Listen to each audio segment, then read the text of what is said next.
ಸಾಧನಾ school Shikaripura ವತಿಯಿಂದ ನಾನು N Karibasappa ನಮ್ಮ SSLC ಸಿರಿಗನ್ನಡ ಅನ್ನುವಂಥ ಏನು 10ನೇ ತರಗತಿಯ ಪಾಠ ಇದೆ, ಟೆಕ್ಸ್ಟ್ ಇದೆ, ಅದು 2024ರಲ್ಲಿ ಮತ್ತೆ ಪರಿಷ್ಕರಣೆ ಆಯಿತು. ಈ ಪರಿಷ್ಕರಣೆಯಲ್ಲಿ ಕೆಲವು ಪಾಠಗಳನ್ನು ಹೊಸದಾಗಿ ಸೇರಿಸಿದ್ರು, ಮತ್ತೆ ಕೆಲವು ಪಾಠಗಳನ್ನು ಕೈ ಬಿಟ್ಟರು. 2022ರಲ್ಲಿ ಪರಿಷ್ಕರಣೆ ಆದಾಗ ಅದಕ್ಕಿಂತ ಪೂರ್ವದಲ್ಲಿ ಇದ್ದಂಥ ವ್ಯಾಘ್ರಗೀತೆ ಅನ್ನುವಂಥ ಪಾಠವನ್ನು ಪುನಃ 2024ರಲ್ಲಿ ಮತ್ತೆ ಸೇರಿಸಿದ್ದಾರೆ. 2022ರಲ್ಲಿ ಅದನ್ನು ಕೈಬಿಟ್ಟಿದ್ದು. ಈ ಪಾಠವನ್ನು ಆಧರಿಸಿ ನಾನು ಈ ತರಗತಿಯನ್ನು ನಿಮಗೆ ಕೊಡ್ತಾ ಇದ್ದೇನೆ. ಈಗಾಗಲೇ 2024ರ ಪರಿಷ್ಕರಣೆಯಲ್ಲಿ ಸೇರಿರುವಂತಹ 1ನೇ ಪಾಠ ನಮ್ಮ ಭಾಷೆ, ಆ ಪಾಠವನ್ನು ನೀವು ಚೆನ್ನಾಗಿ ಅದನ್ನು ನೀವು ಗ್ರಹಿಸಿದ್ದೀರಿ. ಅದರ ಮುಖ್ಯವಾಗಿರುವಂಥ ಅಂಶಗಳನ್ನು ಮನನ ಮಾಡಿಕೊಂಡಿದ್ದೀರಿ. ಉತ್ತಮವಾದಂಥ ನಿಮ್ಮ ಕಾಮೆಂಟ್ಗಳನ್ನು, ಏನು ನಿಮ್ಮ ಅಭಿಪ್ರಾಯಗಳನ್ನು ಬಹಳ ವಿಶೇಷವಾಗಿ ನೀವು ಹಂಚಿಕೊಂಡಿದ್ದೀರಿ. ಆ ಪ್ರೇರಣೆ ನಮಗೆ ಖಂಡಿತವಾಗೂ ಉತ್ತಮವಾದಂಥ ಒಂದು ಪ್ರೇರಣೆಯನ್ನು ನೀಡಿದೆ, ಖುಷಿಯಾಗಿದೆ. ಅದರ ಹಿನ್ನೆಲೆಯಲ್ಲಿ ನಾವು ಮತ್ತೊಂದು ಪಾಠವನ್ನು ಈ ಪ್ರಕಾರ ಕೊಡ್ತಾ ಇದ್ದೇವೆ. ಹಾಗಾಗಿ ನೀವೆಲ್ಲ ನಮ್ಮೊಟ್ಟಿಗಿರಿ. ಏನೇ ಈ ಥರದ ಬದಲಾವಣೆಗಳಿರಲಿ ಅಥವಾ ಯಾವುದೇ ಪಠ್ಯದಲ್ಲಿ ಬರುವಂಥ ಯಾವುದೇ ಕ್ಲಿಷ್ಟಾಂಶಗಳಿರಲಿ, ಅದು ನಮ್ಮ ಸಾಧನಾ ಸ್ಕೂಲ್ ಶಿಕಾರಿಪುರ ವತಿಯಿಂದ ಭಾಳ ಉತ್ತಮವಾದಂಥ ಪರಿಹಾರದೊಂದಿಗೆ ನಿಮ್ಮ ಜೊತೆಗೆ ಚರ್ಚೆ ಮಾಡ್ತೇವೆ. ಇದು ನಿಮ್ಮ ಒಂದು ಯೂಟ್ಯೂಬ್ ಚಾನಲ್ ಅಂತ ಭಾವಿಸ್ರಿ. ಹಾಗಾಗಿ ಇದನ್ನು ಸದಾಕಾಲ ನೀವು ಬಳಸ್ಕೊಳ್ಳಿ ಅಂತ ಹೇಳ್ತಾ, ಸಾಧನಾ ಸ್ಕೂಲ್ ಶಿಕಾರಿಪುರ ವತಿಯಿಂದ ಮತ್ತೊಮ್ಮೆ ನಿಮಗೆ ಆತ್ಮೀಯವಾದಂಥ ಸ್ವಾಗತವನ್ನು ಬಯಸ್ತಾ ಇದ್ದೇನೆ. ಆತ್ಮೀಯರೇ, ನಾವು ಪರಿಷ್ಕೃತವಾದಂಥ 2024ರಲ್ಲಿ ಪರಿಷ್ಕರಣೆಯಾದಂತಹ ಸಿರಿಗನ್ನಡ 10ನೇ ತರಗತಿಯ ಪಠ್ಯ, ಅದರಲ್ಲಿ ಹೊಸದಾಗಿ ಸೇರಿಸಿರುವಂತಹ ಒಂದು ಘಟಕ, ಅದು ವ್ಯಾಘ್ರಗೀತೆ ಅಂತ. ಈ ವ್ಯಾಘ್ರಗೀತೆ ಪಾಠ ಯಾರು ಬರೆದಿದ್ದು ಅಂತಂದರೆ AN ಮೂರ್ತಿರಾಯರು. ಭಾಳ ವಿಶೇಷವಾದಂಥ ಒಂದು ಪಾಠ ಇದೆ. ತುಂಬ ಚೆಂದ ಇರುವಂತಹ ಒಂದು ಉತ್ತಮವಾದಂಥ ಪ್ರಬಂಧ ಸಾಹಿತ್ಯವನ್ನು ಪರಿಚಯಿಸುವಂಥ ಒಂದು ಪಾಠ ಇದೆ. ಈ ಪಾಠವನ್ನು ನಾವು ಆಸ್ವಾದಿಸೋಣ. ಇದರಲ್ಲಿ ಬಹಳ ಮುಖ್ಯವಾಗಿ ಬರುವಂತಹ ಆ ಅಂಶಗಳು ಏನೇನು ಅಂತ ಚರ್ಚೆ ಮಾಡಿಬಿಟ್ಟು ಆ ಅಂಶಗಳನ್ನು ಇಡೀ ಈ ಸೆಷನ್ನಲ್ಲಿ, ಈ ಒಂದು ತರಗತಿಯಲ್ಲಿ ಭಾಳ ವಿವರವಾದಂಥ ಮಾಹಿತಿ ಪಡ್ಕೊಳ್ಳೋಣ. ಬರುವಂಥ ಯಾವುದೇ ಪರೀಕ್ಷೆಗಳು, ಪೂರ್ವ ಸಿದ್ಧತಾ ಪರೀಕ್ಷೆಗಳಿರ್ಬೋದು, ಅರ್ಧವಾರ್ಷಿಕ ಪರೀಕ್ಷೆ ಇರ್ಬೋದು, ಪೂರ್ವ ಸಿದ್ಧತಾ ಪರೀಕ್ಷೆ ಇರ್ಬೋದು, ಮತ್ತು ವಾರ್ಷಿಕ ಪರೀಕ್ಷೆ 1, 2, 3 ಈಗ 3 ವಾರ್ಷಿಕ ಪರೀಕ್ಷೆಗಳನ್ನು ಕೊಡ್ತಾ ಇದ್ದಾರೆ. ಈ ಯಾವುದೇ ಪರೀಕ್ಷೆಯಲ್ಲಿ ಈ ಪಾಠದ ಮೇಲೆ ಕನಿಷ್ಠ 4ರಿಂದ 5 ಅಂಕಗಳ ಪ್ರಶ್ನೆಗಳು ಇದ್ದೇ ಇರ್ತವೆ. ಕನಿಷ್ಠ ಇದು, ಅದ್ರ ಮೇಲೆ ಜಾಸ್ತಿ ಇದ್ರೂ ಇರ್ಬೋದು. 5, 6, 7 ಮಾರ್ಕ್ಸ್ವರೆಗೂ ಇದ್ರ ಮೇಲೆ ಪ್ರಶ್ನೆಗಳು ಕೇಳಿದ್ದಾರೆ. ಹಾಗಾಗಿ ನಿಮ್ಮ ಒಂದು ಉತ್ತಮವಾದಂಥ ಫಲಿತಾಂಶಕ್ಕೆ ಈ ಪಾಠ ಉತ್ತಮವಾದಂಥ ಕೊಡುಗೆ ಕೊಡುತ್ತೆ. ಆ ಭರವಸೆಯೊಂದಿಗೆ ಈ ಪಾಠವನ್ನು ಪೂರ್ಣ ಆಸ್ವಾದಿಸಿ ಅಂತ ಹೇಳ್ತಾ, ಈ ಪಾಠದಲ್ಲಿ ಬರುವಂಥ ಮುಖ್ಯ ಅಂಶಗಳು ಏನೇನು ಅಂತಂದರೆ, ಒಂದನೇದಾಗಿ ಇದರಲ್ಲಿ ಪ್ರಬಂಧ ಸಾಹಿತ್ಯದ ಪರಿಚಯ ಇದೆ. ಯಾಕೆಂದರೆ ವ್ಯಾಘ್ರಗೀತೆ ಪಾಠ ಇದು ಪ್ರಬಂಧ ಸಾಹಿತ್ಯದ ಒಂದು ಪಾಠವಾಗಿದೆ. ಇನ್ನೊಂದು ಬಹಳ ಮುಖ್ಯವಾಗಿ ಇದರಲ್ಲಿ ಗಮನಿಸಬೇಕಾಗಿರೋದು ಏನಂದ್ರೆ, 3 ಅಂಕದ ಒಂದು ಪ್ರಶ್ನೆ ಕೇಳ್ತಾರೆ. ಯಾವುದು ಅಂತಂದರೆ AN ಮೂರ್ತಿರಾಯರದು. ಈಗ ಏನು ಪರಿಷ್ಕರಣೆ ಆದಂತಹ ಏನು ನಮ್ಮ ಭಾಷೆ ಪಾಠ ಇರ್ಬೋದು, ಮತ್ತು AN ಮೂರ್ತಿರಾಯರು ಬರೆದಿರುವಂತಹ ವ್ಯಾಘ್ರಗೀತೆ ಪಾಠ ಇರ್ಬೋದು, ಇವೆರಡೂ ಪಾಠದ ಮೇಲೂ ಖಂಡಿತವಾಗೂ ಇಲ್ಲ ಮರಿಯಪ್ಪ ಭಟ್ರು, ಇಲ್ಲ ಅಂದರೆ AN ಮೂರ್ತಿರಾಯರು ಇವರ ಪರಿಚಯವನ್ನು ಕೇಳುವಂಥ ಸಾಧ್ಯತೆ ಇದೆ. ಹಾಗಾಗಿ ಪಾಠ್ಯದಲ್ಲಿ ಕೇಳಿರುವಂಥ ವಿಷಯಗಳನ್ನೇ ಆಧರಿಸಿ ಈ AN ಮೂರ್ತಿರಾಯರ ಪರಿಚಯವನ್ನು ಸಹಿತ ನಾವು ಮಾಡಿಕೊಂಡು, ಅದನ್ನು ಮನನ ಮಾಡಿಕೊಂಡು ಸರಿಯಾಗಿ ಅದನ್ನು ಉತ್ತರ ಬರೆಯುವಂಥ ಸಾಮರ್ಥ್ಯ ನಾವು ಪಡ್ಕೋಬೇಕಾಗತ್ತೆ. ಮತ್ತೊಂದು ಇದರಲ್ಲಿ ನಾವು ಗಮನಿಸಬೇಕಾಗಿರೋದೇನು ಅಂದರೆ, ಈ ಪಾಠವನ್ನು ಯಾವ ಹಿನ್ನೆಲೆಯಲ್ಲಿ ನೋಡಬೇಕು ಅಂತ. ಹಾಗಾಗಿ ಆ ಪಾಠವನ್ನು ಏನು ಇಡಬೇಕಾದ್ರೆ ಪಠ್ಯಪುಸ್ತಕ ಸಮಿತಿಯವರು ಈ ಪಾಠದ ಆಶಯವನ್ನು ಗುರುತಿಸಿದ್ದಾರೆ. ನಮ್ಮ ಗುರುವೃಂದದವರು ಇದನ್ನು ಬಹಳ ಮುಖ್ಯವಾಗಿ ಗಮನಿಸಬೇಕು. ಈ ಪಾಠವನ್ನು ಪಾಠ ಮಾಡುವಾಗ, ಮಕ್ಕಳಿಗೆ ಇದನ್ನು ಪರಿಚಯಿಸುವಾಗ ಯಾವ ದೃಷ್ಟಿಕೋನಕ್ಕೆ ಹೆಚ್ಚು ಒತ್ತು ಕೊಡಬೇಕು ಅಂತ, ಹೇಗೆ ಈ ಪಾಠವನ್ನು ಪರಿಚಯಿಸಬೇಕು ಅಂತ. ಅದಕ್ಕಾಗಿಯೇ ನಾವು ಪಾಠದ ಆಶಯವನ್ನು ಮಗುವಾದರೂ ಅದನ್ನು ಗಮನಿಸಿ ಆ ಪಾಠವನ್ನು ನೋಡುವಂಥ, ಅರ್ಥೈಸ್ಕೊಳ್ಳುವಂಥ ಹಿನ್ನೆಲೆ ಬೇಕು. ಮತ್ತು ಗುರುಗಳಿಗೂ ಸಹಿತ, ಶಿಕ್ಷಕರಿಗೂ ಸಹಿತ ಈ ಪಾಠದ ಆಶಯವನ್ನು ಅರ್ಥ ಮಾಡಿಕೊಂಡು ಆ ಹಿನ್ನೆಲೆಯಲ್ಲಿ ಈ ಪಾಠವನ್ನು ಮಕ್ಕಳಿಗೆ ಕೊಡಬೇಕಾಗುತ್ತೆ, ಅಥವಾ ಕಲಿಕೆಗೆ ನಾವು ಬೇಕಾಗಿರುವಂಥ ಚಟುವಟಿಕೆಯನ್ನು ರೂಪಿಸಬೇಕಾಗತ್ತೆ. ಆ ರೀತಿಯಲ್ಲಿ ಮಗುವಿಗೆ ಇದನ್ನು ಪರಿಚಯಿಸಬೇಕಾಗತ್ತೆ. ಹಾಗಾಗಿ ಆಶಯ ಬಹಳ ಮುಖ್ಯ. ಆ ಅಂಶವನ್ನು ಇಲ್ಲಿ ಚರ್ಚೆ ಮಾಡೋಣ. ಅದರ ಜೊತೆಯಲ್ಲಿ ಇದರಲ್ಲಿ ನಮ್ಮ ಅಬ್ಜೆಕ್ಟಿವ್ ಟೈಪ್ ಕ್ವಶನ್ಸ್ ಒಟ್ಟು 10 ಕ್ವಶನ್ ಇರ್ತವೆ. ಅದರಲ್ಲಿ 6 ಬಹು ಆಯ್ಕೆಯ ಪ್ರಶ್ನೆಗಳು, 4 ಸಂಬಂಧೀಕರಿಸುವ ಪ್ರಶ್ನೆಗಳು ಅಂತ. ಅಲ್ಲಿ ಸಾಮಾನ್ಯವಾಗಿ ಒಂದು ಹೊಸ ಪದವನ್ನು ಕೇಳ್ತಾರೆ. ಕನ್ನಡದ ಒಂದು ಪದ ಕೇಳಿಬಿಟ್ಟು ಅದಕ್ಕೆ ಅರ್ಥ ಕೇಳ್ತಾರೆ, ಪದದ ಅರ್ಥ ಅಂತ. ಇದು 1 ಅಂಕದ ಪ್ರಶ್ನೆ ಇದ್ದೇ ಇರುತ್ತೆ. ಅದು ಈ ಪಾಠದಲ್ಲೂ ಕೇಳುವಂಥ ಸಾಧ್ಯತೆ ಇದೆ.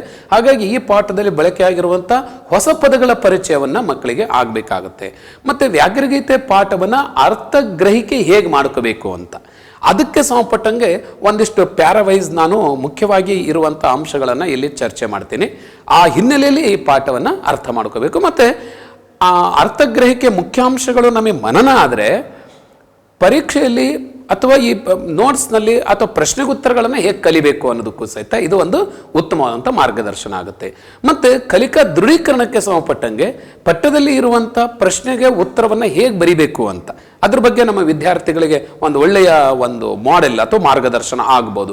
ಮತ್ತು ಈ ಪಾಠದಲ್ಲಿ ಬರುವಂತಹ ವ್ಯಾಕರಣಾಂಶಗಳು, ಅದರಲ್ಲಿ ಬಹಳ ಮುಖ್ಯವಾಗಿ ಸಮಾಸಗಳ ಬಗ್ಗೆ ಇದರಲ್ಲಿ ಚರ್ಚೆ ಮಾಡಿದ್ದಾರೆ ಪಠ್ಯಪುಸ್ತಕ ರಚನಾ ಸಮಿತಿಯರು. ಹಂಗ ಸಮಾಸಗಳ ಬಗ್ಗೆ ನಾವಿಲ್ಲಿ ಚರ್ಚೆ ಮಾಡೋಣ. ಹಾಗಾಗಿ ಇಷ್ಟು ವಿಷಯಗಳನ್ನು ಇಟ್ಕೊಂಡು ಈ ತರಗತಿಯನ್ನು ನಿಮಗೆ ಕೊಡ್ತಾ ಇದ್ದೇನೆ. ಹಾಗಾಗಿ ಇದು ಉಪಯುಕ್ತವಾದಂಥ ಒಂದು ತರಗತಿ ಅಂತ ಭಾವಿಸ್ತೇನೆ. ಪೂರ್ಣ ಇದನ್ನು ಗಮನಿಸಿ ಇದರ ಉಪಯೋಗವನ್ನು ಪಡ್ಕೊಳ್ಳಿ. ಹಾಗಿದ್ರೆ ಈಗ ಮೊದಲನೇ ಅಂಶವನ್ನು ನಾನು ಚರ್ಚೆ ಮಾಡ್ತಾ ಇದ್ದೇನೆ, ಪ್ರಬಂಧ ಸಾಹಿತ್ಯದ ಪರಿಚಯ ಅಂತ. ಏನು ಪ್ರಬಂಧ ಸಾಹಿತ್ಯ? ನೋಡಿ, ನಮ್ಮ ಪರೀಕ್ಷೆಯಲ್ಲೂ ಸಹಿತ ಪ್ರಬಂಧ ರಚನೆಯ ಒಂದು ಪ್ರಶ್ನೆ ಇರುತ್ತೆ, 5 ಅಂಕದ ಪ್ರಶ್ನೆ ಇರುತ್ತೆ. ಆದರೆ ಈ ಪರೀಕ್ಷೆಯಲ್ಲಿ ಕೇಳುವಂಥ ಪ್ರಬಂಧಕ್ಕೂ ಈ ಒಂದು ಸಾಹಿತ್ಯವಾಗಿ ಪ್ರಬಂಧ ಸಾಹಿತ್ಯದ ವಿಧಾನವನ್ನು ಬಳಸೋದಕ್ಕೂ ವ್ಯತ್ಯಾಸ ಇದೆ. ಅಲ್ಲಿ ನಾವು ಪೀಠಿಕೆ, ವಿಷಯದ ವಿವರಣೆ ಮತ್ತು ಉಪಸಂಹಾರ ಈ ಥರದಲ್ಲಿ ಒಂದು ಪ್ರಬಂಧ ಬರಿತೀವಿ, ಅದೇ ಕ್ರಮ ಬೇರೆ. ಇಲ್ಲಿ ಪ್ರಬಂಧದ ಈ ಒಂದು ಏನು ವಿನ್ಯಾಸ ಇದೆ, ಪ್ಯಾಟ್ರನ್ ಇದೆ, ಅದನ್ನು ಸಾಹಿತ್ಯ ರಚನೆಗೆ ಹೇಗೆ ಬಳಸ್ಬೋದು ಅಂತ ಅದನ್ನು ಸಹಿತ ಇಲ್ಲಿ ನಾವು ಗಮನಿಸ್ಬೋದು. ಹಾಗಾಗಿ ಒಂದು ಪ್ರಬಂಧ ಅಂದರೆ ಏನಂತ ಅಂದ್ಕೊಂಡಿದ್ದೀವಿ ನಾವು, ಒಂದು ಆಲೋಚನೆಯನ್ನು, ಅಂದರೆ ವ್ಯಕ್ತಿಯ ತನ್ನ ಆಲೋಚನೆಗಳನ್ನು, ತನ್ನ ಅಭಿಪ್ರಾಯಗಳನ್ನು ಒಂದು ಕ್ರಮಬದ್ಧವಾಗಿ ಬರೆಯೋದನ್ನೇ ನಾವು ಪ್ರಬಂಧ ಅಂತ ಕರಿತೀವಿ ಅಲ್ವಾ. ಆದರೆ ಆ ಪ್ರಬಂಧ ಬರೆಯೋ ಕ್ರಮಕ್ಕೂ ಸಾಹಿತ್ಯ ಬರೆಯೋದು ಹೇಗೆ ಅಂದರೆ, ಇದನ್ನೇ ಸಾಹಿತ್ಯವಾಗಿ ಪರಿವರ್ತನೆ ಮಾಡೋದು ಹೇಗೆ ಅಂದರೆ, ಒಬ್ಬ ವ್ಯಕ್ತಿ ತನ್ನ ಆಲೋಚನೆಗಳನ್ನು ಯಾವುದೋ ಒಂದು ಘಟನೆನೋ ಅಥವಾ ಸನ್ನಿವೇಶನೋ ಅಥವಾ ದಂತಕಥೆಗಳನ್ನು ಅಥವಾ ಪುರಾಣದ ಕಥೆಗಳನ್ನು ಯಾವುದಾದ್ರೂ ಒಂದು ಘಟನೆಯನ್ನು ತಗೊಂಡ್ಬಿಟ್ಟು ಆ ಘಟನೆಗೆ ತನ್ನ ಆಲೋಚನೆಗಳನ್ನು, ತನ್ನ ಅಭಿಪ್ರಾಯಗಳನ್ನು ಒಂದು ಕ್ರಮಬದ್ಧವಾದ ರೀತಿಯಲ್ಲಿ ಇಲ್ಲಿ ಮಂಡಿಸ್ತಾನೆ, ನಿರೂಪಿಸ್ತಾನೆ. ಈ ಒಂದು ಗದ್ಯ ಶೈಲಿಯ ಬರವಣಿಗೆಯನ್ನೇ ನಾವು ಪ್ರಬಂಧ ಅಂತ ಕರಿತೀವಿ. ಹಾಗಾಗಿ ಇಲ್ಲಿ ವ್ಯಕ್ತಿಯ ವೈಯಕ್ತಿಕ ವಿಚಾರಗಳು ಬಹಳ ಮುಖ್ಯವಾಗಿ ಪ್ರಭಾವ ಬೀರ್ತವೆ. ಮತ್ತು ಆ ವಿಚಾರಗಳು ಯಾವ ಆಧಾರದ ಮೇಲಿರುತ್ತೆ, ಯಾವುದನ್ನು ಆಯ್ಕೆ ಮಾಡಿಕೊಂಡಿದ್ದಾರೋ ಆ ವಿಷಯವನ್ನು ಪರಿಣಾಮಕಾರಿಯಾಗಿ ಮುಟ್ಟಿಸುವಂಥ ಪ್ರಯತ್ನ ನಡೀತಾ ಇರುತ್ತೆ. ಆಮೇಲೆ ಈ ಪ್ರಬಂಧದಲ್ಲಿ, ಇಂಥ ಪ್ರಬಂಧಗಳ ಸಾಹಿತ್ಯದಲ್ಲಿ ಸುಮಾರಷ್ಟಿದ್ದಾವೆ. ಇದರಲ್ಲಿ ವೈಚಾರಿಕ ಪ್ರಬಂಧಗಳು ಅಂತ ಇದ್ದಾವೆ, ಮತ್ತು ವಿಮರ್ಶಾತ್ಮಕ ಪ್ರಬಂಧಗಳು ಅಂತ ಇದ್ದಾವೆ, ವೈಜ್ಞಾನಿಕ ಪ್ರಬಂಧಗಳು ಅಂತ ಇದ್ದಾವೆ, ಹಾಗೆ ವಿಡಂಬನಾತ್ಮಕ ಪ್ರಬಂಧಗಳು ಅಂತ ಇದ್ದಾವೆ, ಲಲಿತ ಪ್ರಬಂಧಗಳು ಅಂತ ಇದ್ದಾವೆ, ಸಂಶೋಧನಾ ಪ್ರಬಂಧಗಳು ಅಂತ ಇದ್ದಾವೆ. ಹೀಗೆ ಅಂದರೆ ನಾನು ಏನು ನಿಮ್ಮ ಗಮನಕ್ಕೆ ತರ್ತಾ ಇದ್ದೇನೆ ಅಂದರೆ, ಒಂದು ಪ್ರಬಂಧ ಅಂತಂದರೆ ಕ್ರಮ ಬೇರೆ, ಮತ್ತು ಪ್ರಬಂಧ ಸಾಹಿತ್ಯ ಅಂದರೆ ಕ್ರಮ ಬೇರೆ. ಪ್ರಬಂಧ ಸಾಹಿತ್ಯದಲ್ಲಿ ವ್ಯಕ್ತಿ ವಿಡಂಬನೆ ಮಾಡಬೇಕು ಅಂದರೆ ಏನು, ಒಂದು ವಿಷಯ ಇಟ್ಕೊಂಡು ಅದರಲ್ಲಿ ಸತ್ಯಾಂಶ ಎಷ್ಟು, ಇದು ಸರಿನಾ ತಪ್ಪ ಅಂತ ಹಾಸ್ಯ ಪ್ರಜ್ಞೆಯ ಹಿನ್ನೆಲೆಯಲ್ಲಿ ಅದನ್ನು ವಿಡಂಬಿಸ್ತಾ ಇರ್ತಾನೆ. ಈ ವಿಡಂಬನಾತ್ಮಕ ಪ್ರಬಂಧನೆ ಬೇರೆ ರೀತಿ ಇರುತ್ತೆ. ಹಾಗಾಗಿ ಈ ವಿಡಂಬನಾತ್ಮಕ ಪ್ರಬಂಧದ ಒಂದು ಕ್ರಮವಾಗಿ ಈ ವ್ಯಾಘ್ರಗೀತೆ ಅಂತ ಪಾಠ ಇಟ್ಟಿದ್ದಾರೆ. ಹಾಗಾಗಿ ತುಂಬ ಚಂದ ಇರುವಂಥದ್ದು. ಮತ್ತು ಇಲ್ಲಿ ಪ್ರಬಂಧ ಅಂದಾಗ ನಮಗೆ ಗೊತ್ತು, ವಿಷಯದ ಏಕತೆ ಇರುತ್ತೆ. ಅಂದರೆ ಈ ಒಂದು ವಿಷಯ ಶುರು ಮಾಡಿದ್ರು ಅಂದರೆ, ಹೇಳಕ್ಕೆ ಹೊರಟರು ಅಂದರೆ, ಅದು ಈ ಬೇರೆದಕ್ಕೆ ಈ ಬೇರೆ ಬೇರೆ ವಿಷಯಗಳು ಜಂಪ್ ಆಗೋದಿಲ್ಲ. ಒಂದು ವಿಷಯವನ್ನೇ ಇಟ್ಟುಕೊಂಡು ಪೂರ್ಣವಾಗಿ ಅದನ್ನು ಪರಿಚಯಿಸ್ತಾರೆ. ಮತ್ತಿದು ಸಂಗ್ರಹ ಇರುತ್ತೆ. ಸಂಗ್ರಹ ಏನು ಅಂತಂದರೆ, ಇದಕ್ಕೆ ಪೂರಕವಾಗಿ ಬೇರೆ ಬೇರೆ ಬೇರೆ ಬೇರೆ ಬೇರೆ ಬೇರೆ ಗ್ರಂಥಗಳಲ್ಲಿ ಮತ್ತು ಬೇರೆ ಬೇರೆ ಘಟನೆಗಳನ್ನು ಇದಕ್ಕೆ ಪೂರಕವಾಗಿ ಕೊಡ್ತಾ ಇರ್ತಾರೆ. ಇದು ಪ್ರಬಂಧದ ಬಹಳ ವಿಶಿಷ್ಟವಾದಂಥ ಲಕ್ಷಣ. ಮತ್ತು ಅವು ಹೆಂಗೆ ಬೇಕು ಹಂಗೆ ಇರೋದಿಲ್ಲ, ಅದು ಒಂದು ಕ್ರಮಬದ್ಧವಾಗಿರುತ್ತೆ. ಹೌದು, ಕರೆಕ್ಟ್ ಅಂತ ಅದು ಸಪೋರ್ಟಿವ್ ಆಗಿ ಒಂದು ವಿಷಯ ಹೇಳಿದರೆ ಅದಕ್ಕೆ ಸಪೋರ್ಟಿವ್ ಆಗಿ ಬೇರೆ ಬೇರೆ ವಿಷಯಗಳನ್ನು ಅಲ್ಲಿ ಸಪೋರ್ಟಿವ್ ಆಗಿ ಕೊಡ್ತಾ ಇರ್ತಾನೆ. ಕ್ರಮಬದ್ಧತೆ ಇರುತ್ತೆ ಮತ್ತು ತುಂಬ ಸರಳ ಇರುತ್ತೆ. ಓದೋದಕ್ಕೆ ತುಂಬ ನಮ್ಮನ್ನು ಎಳ್ಕೊಂಡು ಹೋಗುತ್ತೆ, ಭಾಳ ಸುಲಭವಾಗಿ ಅರ್ಥ ಆಗುತ್ತೆ. ಮತ್ತು ವಿಷಯದ ತಾರ್ಕಿಕ ಜೋಡಣೆ ಇರುತ್ತೆ, ತರ್ಕಬದ್ಧವಾಗಿರುತ್ತೆ. ಇದು ಸರಿನಾ ತಪ್ಪ, ಇದು ಹೌದಾ ಅಲ್ವಾ, ಈ ಥರದಲ್ಲಿ ಒಂದು ವಿಮರ್ಶಾತ್ಮಕವಾಗಿ ತಾರ್ಕಿಕವಾಗಿ ಒಂದು ಜೋಡಣೆಯನ್ನು ಮಾಡಿರ್ತಾರೆ. ಹೀಗೆ ಇರುವಂಥ ಒಂದು ಪ್ರಬಂಧದ ಮತ್ತು ಪ್ರಬಂಧ ಸಾಹಿತ್ಯದ ಪರಿಚಯ ಮಾಡಿಸೋದೇ ಈ ಒಂದು ಪಾಠದ ಮುಖ್ಯವಾದಂಥ ವಿಷಯ ಅಥವಾ ಅಂಶ. ಇದರಲ್ಲಿ ವಿಡಂಬನಾತ್ಮಕವಾಗಿ ಅಂತ ಹೇಳಿದೆ ನಾನು. ವ್ಯಾಘ್ರಗೀತೆ ವಿಡಂಬನಾತ್ಮಕವಾಗಿರುವಂಥ ಒಂದು ಪ್ರಬಂಧದ ಪ್ರಕಾರ ಅಂತ ಹೇಳಿದೆ. ಏನಂಗಂದ್ರೆ ವಿಡಂಬನಾತ್ಮಕ ಅಂದರೆ ತುಂಬ ಸುಲಭ. ಇಲ್ಲಿ ವಕ್ರತೆ ಇರುತ್ತೆ. ಇಲ್ಲಿ ಸ್ವಲ್ಪ ಅಲ್ಲಿ ಹೆಂಗೆ ಅಂದರೆ ವಿರೋಧಿಸುವಂತೆ ಅಥವಾ ಇದು ಹೌದಾ ಅಲ್ಲ ಅಂತಂದು ಹೊರಗಚ್ಚುವಂತೆ ವಕ್ರ ಇರ್ತವೆ.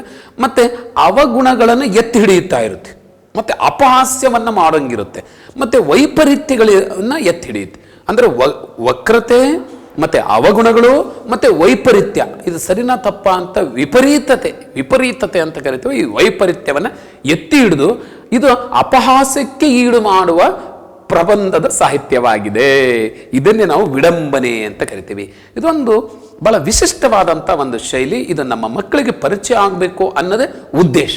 ಹಾಗಾಗಿ ಈ ಪಾಠವನ್ನು ಇಟ್ಟಿದ್ದಾರೆ. ಸುಮ್ಮನೆ ಪಾಠ, ವ್ಯಾಘ್ರಗೀತೆ, ಹುಲಿಕತೆ ಅದನ್ನು ಹೇಳಿದರೆ ಆಗೋದಿಲ್ಲ. ಇಲ್ಲಿ ವಿಡಂಬನೆ ಅಂದ್ರೇನು, ವಿಡಂಬನಾತ್ಮಕ ಸಾಹಿತ್ಯ ಅಂದ್ರೇನು, ಪ್ರಬಂಧ ಅಂದ್ರೇನು, ಪ್ರಬಂಧ ಸಾಹಿತ್ಯ ಅಂದ್ರೇನು, ಇಲ್ಲಿ ಏನು ಮೂರ್ತಿರಾಯರು ಬರೆದಿರುವಂಥ ವಿಶೇಷವಾದಂಥ ಒಂದು ಸಾಹಿತ್ಯ ಪ್ರಕಾರದಲ್ಲಿ ಈ ಪ್ರಬಂಧ ಸಾಹಿತ್ಯ ಮತ್ತು ಬಹಳ ಮುಖ್ಯವಾಗಿ ವಿಡಂಬನಾತ್ಮಕ ಸಾಹಿತ್ಯ, ಇದ್ರ ಪರಿಚಯವನ್ನು ನಾವು ಮಾಡಬೇಕಾಗುತ್ತೆ ಮಕ್ಕಳಿಗೆ. ಹಾಗಾಗಿ ಅವರು ಹಗಲುಗನಸುಗಳು ಅಂಥೇಳಿ ಒಂದು ಕೃತಿಯನ್ನು ಬರೆದಿದ್ದಾರೆ ಇದೇ ಪ್ರಬಂಧದ ಮೇಲೆ. ಮತ್ತು ಸಮಗ್ರ ಲಲಿತ ಪ್ರಬಂಧಗಳು ಅಂತ ಒಂದು ಕೃತಿಯನ್ನು ಬರೆದರೆ ಅವರು ಬರೆದಿರುವಂಥ ಎರಡೂ ಕೃತಿಗಳು ಬಹಳ ಉಪಯುಕ್ತವಾಗಿರುವಂಥವು. ಹಾಗಾಗಿ ನಮ್ಮ ಮಕ್ಕಳಿಗೆ ಈ ಎರಡೂ ಕೃತಿಗಳ ಪರಿಚಯವನ್ನು ನಮ್ಮ ಗುರುವೃಂದದವರು ಮಾಡಿಕೊಡಬೇಕು ಅನ್ನೋದು ಬಹಳ ಮುಖ್ಯವಾದಂಥ ಉದ್ದೇಶ. ಓಕೆ, ಹಾಗಿದ್ರೆ ಈಗ ಇಷ್ಟೆಲ್ಲ ಪ್ರಬಂಧಗಳು ಮತ್ತು ಅವ್ರು ಬರೆದಂಥ ಕೃತಿಗಳು, ಬರೆದಂಥ ಲೇಖಕರ ಒಂದಿಷ್ಟು ಸಂಕ್ಷಿಪ್ತ ಪರಿಚಯ ಮಾಡ್ಕೊಳ್ಳೋಣ. ನಮ್ಮ ಟೆಕ್ಸ್ಟ್ ಬುಕ್ನಲ್ಲೂ ಇದರ ವಿವರ ಇದೆ, ಅದನ್ನೇ ಇಟ್ಕೊಂಡು ನಾವಿಲ್ಲಿ ಚರ್ಚೆ ಮಾಡ್ತಾ ಇದ್ದೇವೆ. ನೋಡ್ರಿ, ಲೇಖಕರ ಪರಿಚಯ ಎನ್ ಮೂರ್ತಿರಾಯರು. ಎ ಅಂದರೆ ಅಕ್ಕಿ ಹೆಬ್ಬಾಳ ಅಂತ, ಎನ್ ಅಂತಂದ್ರೆ ನರಸಿಂಹ ಅಂಥೇಳಿ, ಮೂರ್ತಿರಾವ್. ಇಲ್ಲಿ ಏನು ಮೂರ್ತಿರಾವ್, ಅಕ್ಕಿ ಹೆಬ್ಬಾಳ ಅವ್ರ ಊರು, ನರಸಿಂಹ ಮೂರ್ತಿ ಅಂತ ಹೇಳಿ ಅವರ ಹೆಸರು, ಅದನ್ನೇ ನರಸಿಂಹ ಮೂರ್ತಿರಾವ್ ಅಂತ. ಹೀಗೆ ಅವ್ರ ಹೆಸರನ್ನು ಭಾಳ ಚೆನ್ನಾಗಿ ಇಟ್ಕೊಂಡಿದ್ದಾರೆ, ಎನ್ ಮೂರ್ತಿರಾವ್ ಅಂತ. ಓಕೆ, ಇವರು ಯಾವಾಗ ಜನಿಸಿದ್ದು ಅಂದರೆ 1900ರಲ್ಲಿ. ಅಂದರೆ 1900 ಅಂತ ಹೇಳಿದರೆ ಸಾಕು ನಮ್ಮ ವಿದ್ಯಾರ್ಥಿಗಳು. ಯಾಕೆಂದರೆ ಟೆಕ್ಸ್ಟ್ ಬುಕ್ನಲ್ಲೂ ಅದನ್ನೇ ಕೊಟ್ಟಿದ್ದಾರೆ, ಅದನ್ನೇ ಬರೆದ್ರು ಸಾಕು. ಆದರೆ ಒಂದಿಷ್ಟು ಹೆಚ್ಚುವರಿ ಮಾಹಿತಿ ಮಕ್ಕಳಿಗೆ ಒಂದಿಟ್ಟು ಕೊಟ್ಟರೆ ಚೆನ್ನಾಗ, ಖಂಡಿತ ಯಾಕೆ ಕೊಡಬಾರ್ದು. ಇವರು 16 ಜೂನ್ 1900ರಲ್ಲಿ ಜನಿಸ್ತಾರೆ. ಹಾಗಾಗಿ ಅದನ್ನು ಸಹಿತ ನಾವು ಸಂಗ್ರಹ ಮಾಡ್ಕೊಳ್ಳೋಣ, ಅದನ್ನು ಇಲ್ಲಿ ಕೊಡುವಂಥ ಪ್ರಯತ್ನ ಮಾಡ್ತೀನಿ ನಾನು. ಹಾಗೆ ಇವರು ಹುಟ್ಟಿದ ಸ್ಥಳ ಗೊತ್ತು ನಮಗೆ, ಅಕ್ಕಿ ಹೆಬ್ಬಾಳ, ಇದು ಮಂಡ್ಯ ಜಿಲ್ಲೆಯಲ್ಲಿ ಬರುತ್ತೆ. ಇಷ್ಟು ಅವರ ಒಂದು ಪರಿಚಯ. ಮತ್ತು ಇವರ ವಿಶೇಷತೆ ಏನು ಅಂತಂದರೆ, ಇವರು ಇಂಗ್ಲೀಷ್ ಪ್ರಾಧ್ಯಾಪಕರು. ಇಂಗ್ಲೀಷ್ ಅವರ ಆಪ್ಷನಲ್ ಸಬ್ಜೆಕ್ಟ್ ಆಗಿ ಅವರು ಓದಿದಂಥರು. ಹಾಗಾಗಿ ಇವರು ಲೆಕ್ಚರರ್ ಆಗಿಯೂ ಸಹಿತ ಇಂಗ್ಲೀಷನ್ನು ಬೋಧಿಸ್ತಾ ಇದ್ರು. ಬಹಳ ಮುಖ್ಯವಾಗಿ ಇವರು ವಿಮರ್ಶಕರು. ಯಾವುದೇ ಸಾಹಿತ್ಯದ ಕೃತಿಗಳನ್ನು ವಿಮರ್ಶೆ ಮಾಡ್ತಾ ಇದ್ರು. ಇದು ಎಷ್ಟು ಮಟ್ಟಿಗೆ ಸತ್ಯಾಸತ್ಯತೆಗಳ ಬಗ್ಗೆ, ಉಪಯುಕ್ತತೆ ಬಗ್ಗೆ, ಇದ್ರ ಬಗ್ಗೆ ವಿಮರ್ಶೆ ಮಾಡ್ತಾ ಇದ್ರು. ಮತ್ತು ಇವರು ಇದರಲ್ಲಿ ಆಕಾಶವಾಣಿಯ ಸಹಾಯಕ ನಿರ್ದೇಶಕರಾಗಿಯೂ ಸಹಿತ ಕೆಲಸ ಮಾಡಿದ್ದಾರೆ. ಮತ್ತು ಕನ್ನಡ ಸಂಸ್ಕೃತಿ ಇಲಾಖೆಯ ನಿರ್ದೇಶಕರಾಗಿದ್ದರು ಇವರು. ನಿರ್ದೇಶಕರು ನೋಡಿ, ಬಹಳ ಜವಾಬ್ದಾರಿಯುತವಾಗಿರುವಂಥ ಒಂದು ಹುದ್ದೆಗಳಲ್ಲಿ ಕೆಲಸ ಮಾಡಿದಂಥ ಒಬ್ಬ ಪ್ರತಿಭಾವಂತ ಲೇಖಕರು ಅಥವಾ ವ್ಯಕ್ತಿ ನಮ್ಮ ಎನ್ ಮೂರ್ತಿರಾಯರು. ಇವರ ಒಂದು ಸ್ವಲ್ಪ ಹೆಚ್ಚುವರಿ ಮಾಹಿತಿ ನೋಡೋದಾದರೆ, ಇವ್ರ ಕಾಲ ಜನನ 16/6/1900 ಅಂತ ನಮ್ಮ ಮಕ್ಕಳು ಬರೆದ್ರು ಸಾಕು. ಹಾಗೆ ಮರಣ ಆಪ್ಷನಲ್ ಇದು, ನೀವು ಬರೆದ್ರೆ ಬರ್ಬೋದು, ಬಿಟ್ಟರೆ ಬಿಡ್ಬೋದು, ಆದರೆ ತಪ್ಪು ಬರೀಬಾರ್ದು, ಅದು ಮುಖ್ಯ. ಹಾಗೆ ಚೆನ್ನಾಗಿ ನೆನಪಿದ್ರೆ ಬರೀರಿ, ಇಲ್ಲ ಅಂದರೆ ನೀವು ಬರೀಲಿಲ್ಲದ್ರೂ ಏನೂ ತೊಂದರೆ ಇಲ್ಲ. ಆದರೆ ನಿಮ್ಮ ಗಮನಕ್ಕೆ ತರಬೇಕು. ನಮ್ಮ ಗುರುವೃಂದದವರು ಹೇಳ್ತಾರೆ 24 ಆಗಸ್ಟ್ 2003ರಲ್ಲಿ ಇವರು ಮರಣ ಹೊಂದ್ತಾರೆ. ಹಾಗೆ ಇವರ ಸ್ಥಳ ಇವರು ಮಂಡ್ಯ ಜಿಲ್ಲೆ ಅಕ್ಕಿ ಹೆಬ್ಬಾಳ, ಇದು ಮನನ ಆಗಿದೆ ನಮಗೆ. ಇವರು ಕೃತಿಗಳು ಕನಿಷ್ಠ 4ರಿಂದ 5 ಕೃತಿಗಳು ಬರೀಲೇಬೇಕು. ಹಾಗಾಗಿ ಅದರಲ್ಲಿ ಬಹಳ ಮುಖ್ಯವಾಗಿ ಸಮಗ್ರ ಲಲಿತ ಪ್ರಬಂಧಗಳು ಬಹಳ ವಿಶೇಷವಾದಂಥ ಕೃತಿ, ಚಿತ್ರಗಳು, ಪತ್ರಗಳು ಬಹಳ ವಿಶೇಷವಾದಂಥ ಕೃತಿ, ಮತ್ತು ಹಗಲುಗನಸುಗಳು ತುಂಬ ಚೆನ್ನಾಗಿ ಇರುವಂಥ ಲಲಿತ ಪ್ರಬಂಧಗಳ ವಿಡಂಬನಾತ್ಮಕವಾಗಿರುವಂಥ ಮತ್ತು ಹಾಸ್ಯದ ಹಿನ್ನೆಲೆ ಇರುವಂಥ ಕೃತಿ. ಹಾಗೆ ಅಲೆಯುವ ಮನ ಮತ್ತು ಇನ್ನೊಂದು ದೇವರು, ಖಂಡಿತವಾಗೂ ಪ್ರತಿಯೊಬ್ಬರೂ ಓದಬೇಕಾಗಿರುವಂಥದ್ದು ಕೃತಿ ದೇವರು. ಎಷ್ಟು ಚೆನ್ನಾಗಿ ದೇವರು ಮತ್ತು ದೇವರ ಅಸ್ತಿತ್ವ, ಅದರ ನಂಬಿಕೆಗಳು, ಅದರ ಆಚರಣೆಗಳ ಮೇಲೆ ವಿಡಂಬನೆಯನ್ನು ಮಾಡ್ತಾರೆ. ತುಂಬ ಚೆಂದ ಇರುವಂಥ ದೇವರು ಉತ್ತಮವಾದಂಥ ಒಂದು ಕೃತಿ. ಅದು ಒಂದು ವೈಚಾರಿಕ ಪ್ರಬಂಧದ ಕೃತಿ ಅಂತ ಕರಿತೀವಿ. ಅಪರ ವಯಸ್ಕನ ಅಮೆರಿಕ ಯಾತ್ರೆ ಇವರ ಪ್ರವಾಸ ಕಥನ, ಹಾಗೆ ಸಂಜೆ ಗಣ್ಣಿನ ಹಿನ್ನೋಟ ಇವರ ಆತ್ಮಕಥೆ. ಸಂಜೆ ಗಣ್ಣಿನ ಹಿನ್ನೋಟ ಇದು ಬಹಳಷ್ಟು ಸ್ಪರ್ಧಾತ್ಮಕ ಪರೀಕ್ಷೆಗಳಲ್ಲಿ ಕೇಳಿದ್ದಾರೆ ಇದನ್ನು. ಹಾಗಾಗಿ ಇದು ಸಹಿತ ನಮ್ಮ ಮಕ್ಕಳಿಗೆ ಪರಿಚಯ ಮಾಡಿಸ್ಬೇಕು. ಸಾಧ್ಯ ಆದರೆ ಈ ಕೃತಿಗಳು ಸಿಕ್ಕರೆ ಆ ಕೃತಿಗಳನ್ನೇ ಮಕ್ಕಳಿಗೆ ತೋರಿಸಿದರೆ ತುಂಬ ಮಕ್ಕಳಿಗೆ ಉಪಯೋಗ ಆಗುತ್ತೆ ಮತ್ತು ಪ್ರಭಾವ ಆಗುತ್ತೆ. ಆ ಪುಸ್ತಕ ನೋಡಿದಾಗ ಮಕ್ಕಳಿಗೆ ಅದು ನೆನಪುಳಿಯುತ್ತೆ. ಇದನ್ನು ನಾವು ಗುರು ವೃಂದದವರು ಮಾಡಬೇಕು ಅಂತ ವಿನಂತಿಸ್ತೇನೆ. ಹಾಗೆ ಇವರಿಗೆ ಸಿಕ್ಕಂಥ ಪ್ರಶಸ್ತಿಗಳು ಕೇಂದ್ರ ಸಾಹಿತ್ಯ ಅಕಾಡೆಮಿ ಪ್ರಶಸ್ತಿ ಸಿಕ್ಕಿದೆ, ಮತ್ತು ಪ್ರಸಿದ್ಧವಾಗಿರುವಂಥ ಪ್ರತಿಷ್ಠಿತ ಪಂಪ ಪ್ರಶಸ್ತಿ ಸಿಕ್ಕಿದೆ, ಮತ್ತು ಮಾಸ್ತಿ ಪ್ರಶಸ್ತಿ ಸಿಕ್ಕಿದೆ. ಇಷ್ಟು ಅವರಿಗೆ ಅವರ ಸಂಕ್ಷಿಪ್ತವಾದಂಥ ಪರಿಚಯ. ಇಷ್ಟು ಬರೆದ್ರೆ ಸಾಕಾಗುತ್ತೆ. ಖಂಡಿತವಾಗಿಯೂ ಇದು ಸ್ಯಾಟಿಸ್ಫೈಡ್ 3 ಮಾರ್ಕಿಗೆ ಸಾಕಾಗುತ್ತೆ. ಇಷ್ಟು ಚೆನ್ನಾಗಿ ನಮ್ಮ ವಿದ್ಯಾರ್ಥಿಗಳು ಮನನ ಮಾಡ್ಕೋಬೇಕು. ಹಾಗೆ ಇನ್ನು ವ್ಯಾಘ್ರಗೀತೆ ಪಾಠದ ಆಶಯ ಏನಿದೆ ಅಂತ ನಮ್ಮ ಟೆಕ್ಸ್ಟ್ ಬುಕ್ನಲ್ಲೂ ಇದೆ. ಅದನ್ನೇ ನಾನು ಇಲ್ಲಿ ನೋಡೋದಕ್ಕೆ ಅಥವಾ ನೋಡಿಸೋದಕ್ಕೆ ಪ್ರಯತ್ನ ಮಾಡಿದ್ದೀನಿ. ಹೇಗಿದೆ? ಜೀವ ಜಗತ್ತು ವಿಸ್ತಾರವಾದದ್ದು, ಜೀವ ಜಗತ್ತು ವಿಸ್ತಾರವಾದದ್ದು ಮತ್ತು ವೈವಿಧ್ಯಮಯವಾದದ್ದು. ಇದ್ರ ಮೇಲೆ ತುಂಬ ಜನ ಕೆಲಸ ಮಾಡಿದ್ದಾರೆ ಅಲ್ವಾ. ಇದರಲ್ಲಿ ನಮ್ಮ ಬಹಳ ಮುಖ್ಯವಾಗಿ ತೇಜಸ್ವಿಯವರು ಬಹಳ ಒಳ್ಳೆ ಕೆಲಸ ಮಾಡಿದ್ದಾರೆ ಇದ್ರ ಮೇಲೆ, ಜೀವ ಜಗತ್ತಿನ ಅನ್ವೇಷಣೆಯಲ್ಲಿ. ಹಾಗೆ ನಾಗೇಶ್ ಹೆಗಡೆಯವರು ತುಂಬ ಚೆನ್ನಾಗಿ ಕೆಲಸ ಮಾಡಿದ್ದಾರೆ. ಹೀಗೆ ತುಂಬ ಜನ ಕೆಲಸ ಮಾಡೋದಂತರಿದ್ದಾರೆ. ಅದರಲ್ಲಿ ಇವ್ರದ್ದು ಒಂದು ಜೀವ ಜಗತ್ತು ವಿಸ್ತಾರವಾದದ್ದು ಮತ್ತು ವೈವಿಧ್ಯಮಯವಾದದ್ದು. ಪರಿಸರದಲ್ಲಿ ಎಲ್ಲ ಪ್ರಾಣಿಗಳಿಗೂ ಬದುಕುವ ಹಕ್ಕಿದೆ. ಬಹಳ ಮುಖ್ಯವಾಗಿ ನಾವೆಲ್ಲ ಅರ್ಥ ಮಾಡ್ಕೋಬೇಕು. ಬರೀ ಈ ಭೂಮಿ ಮನುಷ್ಯನಿಗೆ ಮಾತ್ರ ಅಲ್ಲ, ಇದು ವೈವಿಧ್ಯಮಯವಾಗಿರುವಂಥ ಕೋಟ್ಯಾಂತರ ಜೀವರಾಶಿಗಳ ಒಂದು ತವರು ಮನೆ. ಅವೆಲ್ಲದಕ್ಕೂ ಬದುಕುವ ಹಕ್ಕಿದೆ. ನಾವು ಅವುಗಳ ಬದುಕಿಗೆ ನಾವು ಬೆಂಬಲವಾಗಿ ಆಗಬೇಕೇ ಹೊರತು ಅದಕ್ಕೆ ಕಂಟಕಪ್ರಾಯರ ಆಗಬಾರ್ದು. ಹಾಗೆ ಅವುಗಳ ನಿಸರ್ಗ ನಿಯಮದಂತೆ ಬಾಳ್ತವೆ. ಅವೆಲ್ಲವೂ ಎಲ್ಲ ಪ್ರಾಣಿಗಳಿಗೂ ಬದುಕುವ ಹಕ್ಕಿವೆ. ಅವು ನಿಸರ್ಗ ನೇಮದಂತೆ ಬಾಳ್ತಾ ಇದ್ದಾವೆ. ಆದರೆ ಎಕ್ಸೆಪ್ಟ್ ಮನುಷ್ಯ ನಿಸರ್ಗದ ನಿಯಮವನ್ನು ಮೀರಿ ಬದುಕ್ತಾ ಇದ್ದಾನೆ. ಇದು ಸ್ವಲ್ಪ ಆಪತ್ತಿಗೆ ಅವಕಾಶ ಆಗ್ತಾ ಇದೆ. ಹಾಗಾಗಿ ನಿಸರ್ಗದ ನಿಯಮಕ್ಕೆ ಪೂರಕವಾಗಿ ಬದುಕುವಂಥದ್ದು ಬಹಳ ಅಗತ್ಯ ಅನ್ನೋದು. ಹಾಗೆ ಇನ್ನೊಂದು ಬಹಳ ಮುಖ್ಯವಾದಂಥ ಅಂಶ, ಈ ವಿಷಯಗಳನ್ನು ಅಲ್ಲಿ ಚರ್ಚೆ ಮಾಡಬೇಕಾಗತ್ತೆ ಮಕ್ಕಳ ಹತ್ರ. ಹಾಗಾಗಿ ಈ ಪಾಠ ಆ ವಿಷಯಗಳ ಮೇಲೆ ಫೋಕಸ್ ಮಾಡ್ತಾ ಇದೆ. ಇನ್ನೊಂದಿದೆ, ಪರಿಸರ ಸಮತೋಲನದಲ್ಲಿ ಒಂದು ಮತ್ತೊಂದನ್ನು ಆಧರಿಸುವುದು ಅನಿವಾರ್ಯ ಮತ್ತು ವಾಸ್ತವ ಸಂಗತಿ. ಈಗ ಯಾವ ಹಿನ್ನೆಲೆಯಲ್ಲಿ ಇದನ್ನು ಹೇಳ್ತಾರೆ ಅಂತಂದರೆ, ಪರಿಸರದಲ್ಲಿ ಆಹಾರ ಸರಪಳಿ ನಮ್ಗೆ ಗೊತ್ತು. ಆಹಾರ ಸರಪಳಿ ಒಂದು ಹುಲ್ಲು ಅಥವಾ ಹುಲ್ಲನ್ನು ಹಸಿರನ್ನು ನಂಬಿ ಈ ಸಾಕಷ್ಟು ಜೇಡ ಅಥವಾ ಇಂಥ ಏನು ಗ್ರಾಫ್ ಹೋಪರ್ ಇದೆಯಲ್ಲ, ಅಂದರೆ ಕೆಲವು ಸಸ್ಯವನ್ನದ ಮೇಲೆ ಬದುಕುವಂಥ ಕೆಲವು ಕೀಟಗಳಿದ್ದಾವೆ. ಆ ಕೀಟಗಳನ್ನು ತಿಂದು ಬದುಕುವಂಥ ಕಪ್ಪೆ ಇದೆ, ಕಪ್ಪೆಗಳನ್ನು ತಿಂದು ಬದುಕುವಂಥ ಹಾವಿದೆ, ಹಾವನ್ನು ತಿಂದು ಬದುಕುವಂಥ ಹದ್ದಿದೆ. ಹೀಗೆ ಒಂದು ಜೀವ ಜಗತ್ತು ಅನಿವಾರ್ಯ, ಅವು ಒಂದ್ರ ಮೇಲೆ ಒಂದು ತಿಂದು ಬದುಕುವಂಥ ಸ್ಥಿತಿ ಇದೆ. ಇದು ಏನು ತಪ್ಪಲ್ಲ. ಅಂದರೆ ಇದು ಪರಿಸರ ಸಮತೋಲನಕ್ಕೆ ಒಂದು ಅನಿವಾರ್ಯವಾದಂತಹ ಒಂದು ವ್ಯವಸ್ಥೆ ಅಲ್ವಾ. ಒಂದು ಎಕ್ಸಾಂಪಲ್ ಹೇಳ್ತಾರೆ, ಸುಮಾರು ಜನ ಇದನ್ನು ಉದಾಹರಣೆ ಕೊಡ್ತಾರೆ. ಒಂದು ಮಾಂಸಾಹಾರಿ ಪ್ರಾಣಿ ಅಥವಾ ಹುಲಿ ಇರ್ಬೋದು, ಸಿಂಹ ಇರ್ಬೋದು, ಈ ಥರದ್ದು ಒಂದು ತನ್ನ ಆಹಾರವಾಗಿರುವಂಥ ಜಿಂಕೆಯನ್ನು, ಕಡವವನ್ನು ಅಥವಾ ಏನು ಈ ಕಾಡು ಕೋಣವನ್ನು ಬೇಟೆ ಆಡ್ತು ಅಂದರೆ, ಅದು ಯಾವ ಪ್ರಾಣಿಯನ್ನು ಬೇಟೆ ಆಡಬೇಕು ಅಂತ ಕಣ್ಣಿಟ್ಟು ಅದ್ರ ಮೇಲೆ ದಾಳಿ ಮಾಡುತ್ತೋ ಅದು ಒಂದನ್ನೇ, ಮತ್ತೊಂದು ಪ್ರಾಣಿಗಳನ್ನು ಮುಟ್ಟೋದಿಲ್ಲ. ಮತ್ತೆ ಹಸುವಾಗೋವರೆಗೂ ಮತ್ತೊಂದು ಪ್ರಾಣಿನ ಮುಟ್ಟೋದೇ ಇಲ್ಲ. ಅದು ಅಂದರೆ ಆಹಾರಕ್ಕಾಗಿ ಮಾತ್ರ ಅವಲಂಬಿಸಿದೆ. ಆದರೆ ಮನುಷ್ಯ ಒಬ್ಬನ ಬಿಟ್ಟು ಅಲ್ವಾ. ಮನುಷ್ಯನಿಗೆ ಹಸು ಅನ್ನ ಹಿಂಗಿದ್ರು ಅಂದರೆ ಊಟ ಮಾಡಿ ತಾನು ತೃಪ್ತಿ ಆದರೂ ಸಹಿತ ಇನ್ನೂ ಬೇಕು, ಸ್ಟಾಕಿಗೆ ಇನ್ನೂ ಬೇಕು, ನಾಳೆಗೆ ಬೇಕು ಅನ್ನುವಂಥ ದುರಾಸೆ. ಬಟ್ ಪ್ರಾಣಿಗಳಲ್ಲಿ ಈ ವ್ಯವಸ್ಥೆ ಇಲ್ಲ ಇಂತ ಹೇಳ್ತಾರೆ. ಪರಿಸರ ಸಮತೋಲನದಲ್ಲಿ ಒಂದು ಮತ್ತೊಂದನ್ನು ಆಧರಿಸುವುದು ಅನಿವಾರ್ಯ ಮತ್ತು ವಾಸ್ತವ ಸಂಗತಿ. ಹಾಗೆ ಇನ್ನೊಂದು ಮಾತ್ರ, ಇಂಥ ಪರಿಸ್ಥಿತಿಯನ್ನು ಹಾಸ್ಯದ ನೆಲೆಯಲ್ಲಿ ತಿಳಿಸಿದಾಗ ಹಲವು ವೈಚಿತ್ರ್ಯಗಳು ತೋರಬಹುದು. ಇಲ್ಲಿ ಆ ಥರದ ಒಂದು ಘಟನೆ ನಡೆಯುತ್ತೆ. ಏನು ನಡೆಯುತ್ತೆ ಅಂತ ಪಾಠದಲ್ಲಿ ನೋಡ್ತಾ ನೋಡ್ತಾ ಅದನ್ನು ಆಸ್ವಾದಿಸೋಣ. ಇನ್ನೊಂದು ಬಹಳ ಮುಖ್ಯವಾಗಿ ಅಂಶವನ್ನು ಇದ್ರ ಗಮನಿಸಬೇಕು. ಪ್ರಾಣಿಗಳಿಗಿರುವ ಭಯ ಮತ್ತು ಸಹಜ ಜೀವನ ಧರ್ಮವಾಗಿಯೂ ತೋರಬಹುದು. ಪ್ರಾಣಿಗಳಿಗೆ ಕೆಲವು ಪ್ರಾಣಿಗಳಿಗೆ ಭಯ ಅಲ್ವಾ. ಅಲ್ಲೊಂದು ಕ್ರೂರ ಪ್ರಾಣಿ ಬಂತು ಅಂದರೆ ಈ ಸಾಧು ಪ್ರಾಣಿ ಭಯಕ್ಕೆ ಬರುತ್ತೆ. ಮತ್ತೆ ಅನಿವಾರ್ಯ ಸಹಜೀವನ ಅದ್ರ ಜೊತೆ ಬೆರ್ತೆ ಹೋಗ್ಬೇಕು, ಅದೇ ಧರ್ಮ ಅಂತ ಕರೀತಾರೆ. ಅದೇ ಧರ್ಮ. ಇದು ನಾವು ಬಹಳ ಮುಖ್ಯವಾಗಿ ಈ ಪರಿಸರದಲ್ಲಿ ಅಥವಾ ನಮ್ಮ ಜೀವನದಲ್ಲೂ ನಾವು ಗಮನಿಸಬೇಕಾಗುತ್ತೆ.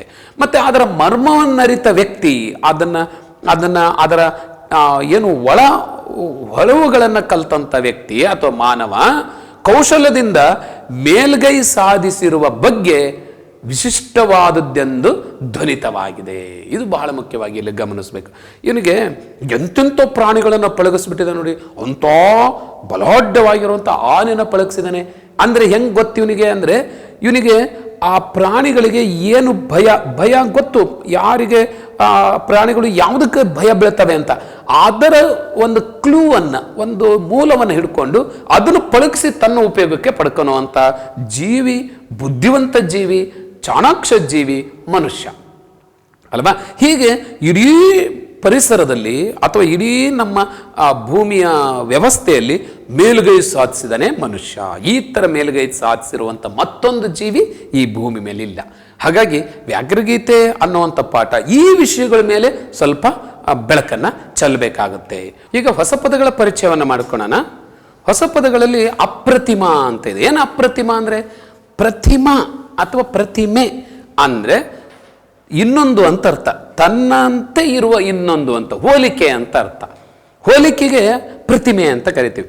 ಈ ಅಪ್ರತಿಮ ಅಂದ್ರೇನು, ಹೋಲಿಕೆ ಇಲ್ಲದ್ದು ಅಂತ ಅರ್ಥ. ನಾನು ಅಪ್ರತಿಮ ವೀರ ಅಂದರೆ ನನ್ನಂಥ ಶೌರ್ಯ ಇರುವಂಥ ವ್ಯಕ್ತಿ ಮತ್ತೊಬ್ಬ ಇಲ್ಲ ಅಂತ.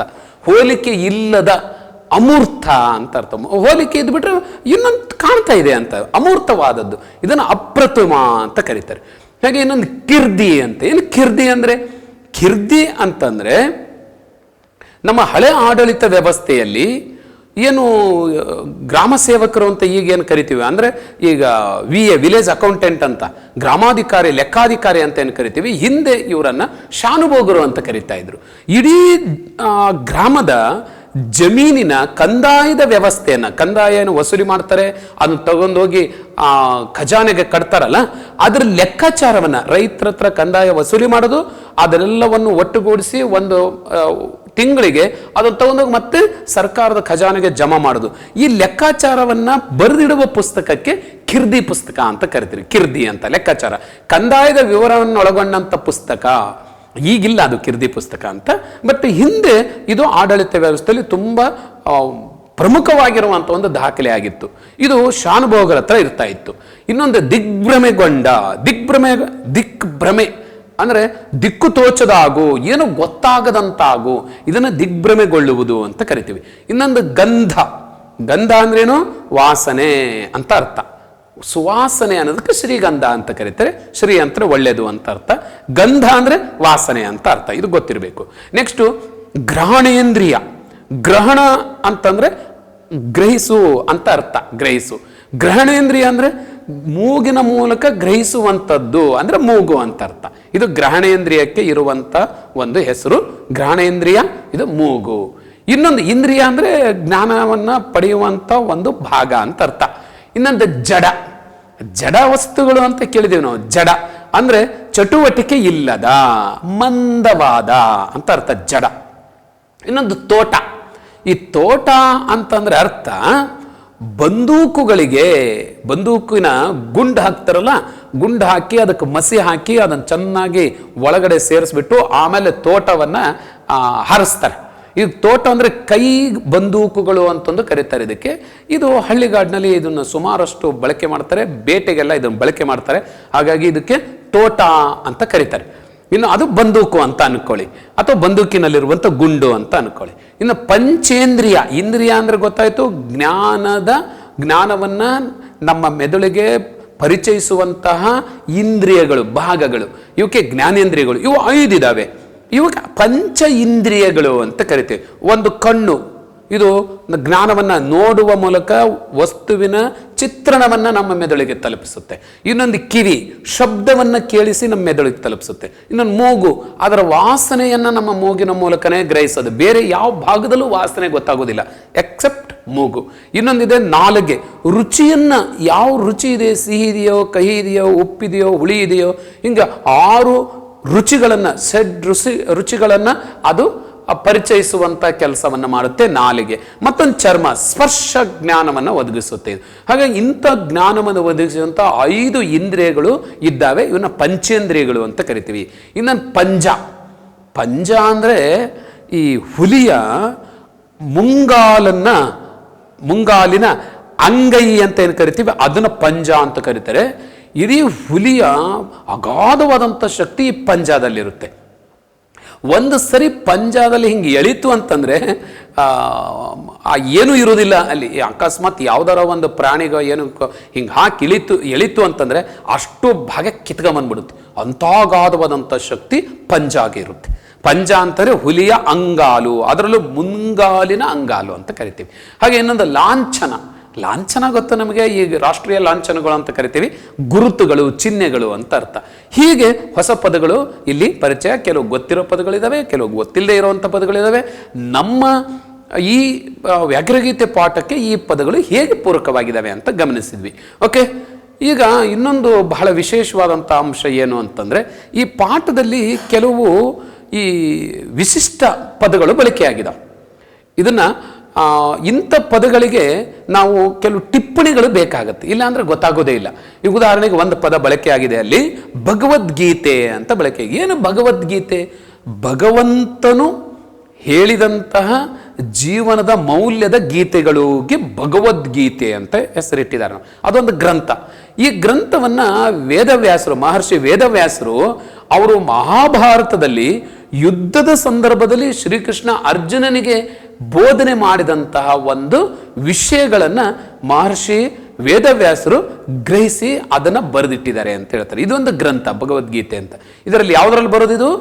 ಮಹಾಭಾರತದ ಕುರುಕ್ಷೇತ್ರ ಯುದ್ಧದಲ್ಲಿ ಬರುವಂಥದ್ದು. ಇದು ಹಿಂದೂಗಳ ಪೂಜ್ಯ ಗ್ರಂಥಗಳಲ್ಲಿ ಒಂದು. ಹಿಂದೂಗಳ ಪೂಜ್ಯ ಗ್ರಂಥಗಳು, ಧಾರ್ಮಿಕ ಗ್ರಂಥಗಳು ಅಂತ ಏನು ಕರಿತೀವಿ, ಅದರಲ್ಲಿ ಮಹಾಭಾರತ, ರಾಮಾಯಣ, ಮತ್ತೊಂದು ಭಗವದ್ಗೀತೆ. ಇವು ಬಹಳ ಮುಖ್ಯವಾದಂಥ 3 ಗ್ರಂಥಗಳು. ಹಾಗಾಗಿ ಭಗವದ್ಗೀತೆ ಇಲ್ಲಿ ಹಿಂದೂಗಳ ಪವಿತ್ರ ಗ್ರಂಥಗಳಲ್ಲಿ ಒಂದು. ಇನ್ನೊಂದಿದೆ ಪುಣ್ಯಕೋಟಿ ಅಂತ. ಏನು ಪುಣ್ಯಕೋಟಿ? ಇದು ಸಾಮಾನ್ಯವಾಗಿ ಕನ್ನಡಿಗರಿಗೆ ಎಲ್ಲರಿಗೂ ಗೊತ್ತಿರುವಂತಹ ಒಂದು ಹಾಡು ಪುಣ್ಯಕೋಟಿ ಅಥವಾ ಗೋವಿನ ಹಾಡು ಅಂತ. ಈ ಗೋವಿನ ಹಾಡು ಜನಪ್ರಿಯವಾದಂಥ ಒಂದು ಜನಪದ ಗೀತೆ. ಇದು ಕಥನ ಕಾವ್ಯ. ಯಾಕೆ ಕಥನ ಕಾವ್ಯ ಅಂತ ಕರಿತೀವಿ? ಇದರಲ್ಲಿ ಕತೆ ಇದೆ.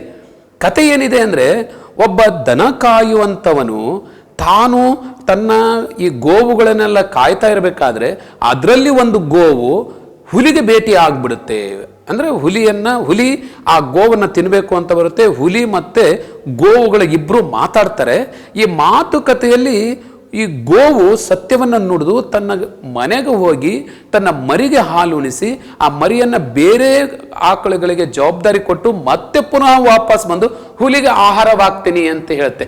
ಖಂಡವಿದಿಕೋ, ಮಾಂಸವಿದಿಕೋ, ಗುಂಡಿಗೆ ಬಿಸಿ ರಕ್ತವಿದಿಕ್ಕೋ, ತಗೋ ತಿನ್ನು, ನೀನು ಸಂತೋಷದಿಂದಿರು ಅಂತ ಹೇಳುವಂಥ ಒಂದು ಸನ್ನಿವೇಶವನ್ನು, ಒಂದು ಪಾತ್ರ ಚಿತ್ರಣವನ್ನು ಇಲ್ಲಿ ಕವಿ ಒದಗಿಸ್ಕೊಡ್ತಾನೆ. ಇದೊಂದು ಕತೆ.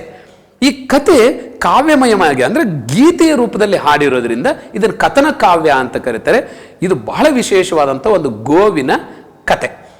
ಈ ಕತೆ ಬಹಳ ಪ್ರಸಿದ್ಧಿ. ಹಾಗಾಗಿ ಇದನ್ನು ಪುಣ್ಯಕೋಟಿಯ ಕತೆ ಅಂತ ಕರೀತಾರೆ. ಇಲ್ಲಿ ನಾವು ಗಮನಿಸಬೇಕಾಗಿರೋದೇನು ಅಂತಂದರೆ, ಜೀವನದಲ್ಲಿ ಎಂಥ ಸನ್ನಿವೇಶಗಳು ಬಂದರೂ ಸಹಿತ ಸತ್ಯ ಮತ್ತು ಮಾತಿನ ತನ್ನ ನುಡಿಯ ಪರಿಪಾಲನೆಯನ್ನು ಮಾಡಬೇಕು ಅನ್ನೋಂಥದ್ದು. ಎಂಥ ಸನ್ನಿವೇಶ ಬಂದರೂ ನುಡಿ ತಾನೇನು ಹೇಳಿದ್ದೇನೆ ಅದರಂಗೆ ನಡ್ಕೋಬೇಕು ಅನ್ನೋದು ಇದರ ಬಹಳ ಮುಖ್ಯವಾದಂಥ ಒಂದು ಸಂದೇಶವನ್ನು ಈ ಕಥೆಯಲ್ಲಿ ಕಟ್ಟಿಕೊಟ್ಟಿದ್ದಾರೆ. ಹಾಗೆ ಸತ್ಯ ಪರಿಪಾಲನೆ ಮಾಡ್ತಾ ಇದ್ದಂಥವ್ರು ಅವ್ರಿಗೆ ಖಂಡಿತವಾಗೂ ನಷ್ಟ ಆಗೋದಿಲ್ಲ, ತೊಂದರೆ ಆಗೋದಿಲ್ಲ.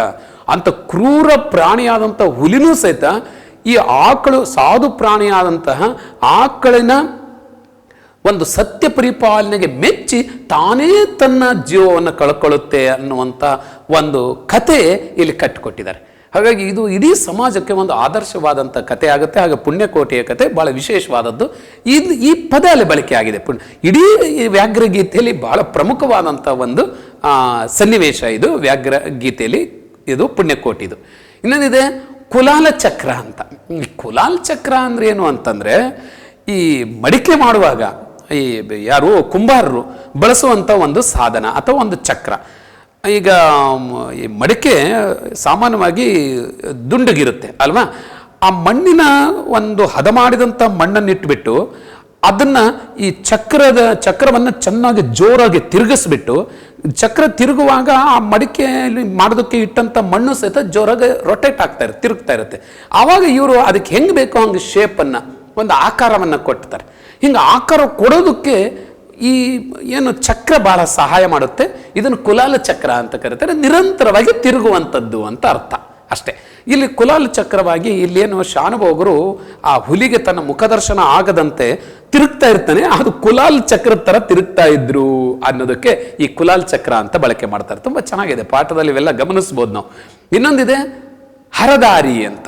ಈ ಹರದಾರಿ ಅಂದ್ರೆ ಏನು ಅಂತಂದ್ರೆ, ಈ ನಮ್ಮ ಹಕ್ಕಿ ಹಾರುತ್ತಿದೆ ನೋಡಿದರ ಅನ್ನುವಂಥ ಪಾಠಲ್ಲಿ ನೋಡಿದೆ ನಾವು ಅಲ್ವಾ, ಒಂದು ಪದ ಬಳಕೆ ಆಗುತ್ತೆ, ಗಾವುದ ಮುಂದೆ ಅಂತ. ಈ ಗಾವುದ, ಹರದಾರಿ ಇವೆಲ್ಲವೂ ಸಹಿತ ದೂರವನ್ನು ಅಳೆಯುವ ಮಾಪನಗಳು ಅಂತ ಅರ್ಥ ಅಷ್ಟೇ.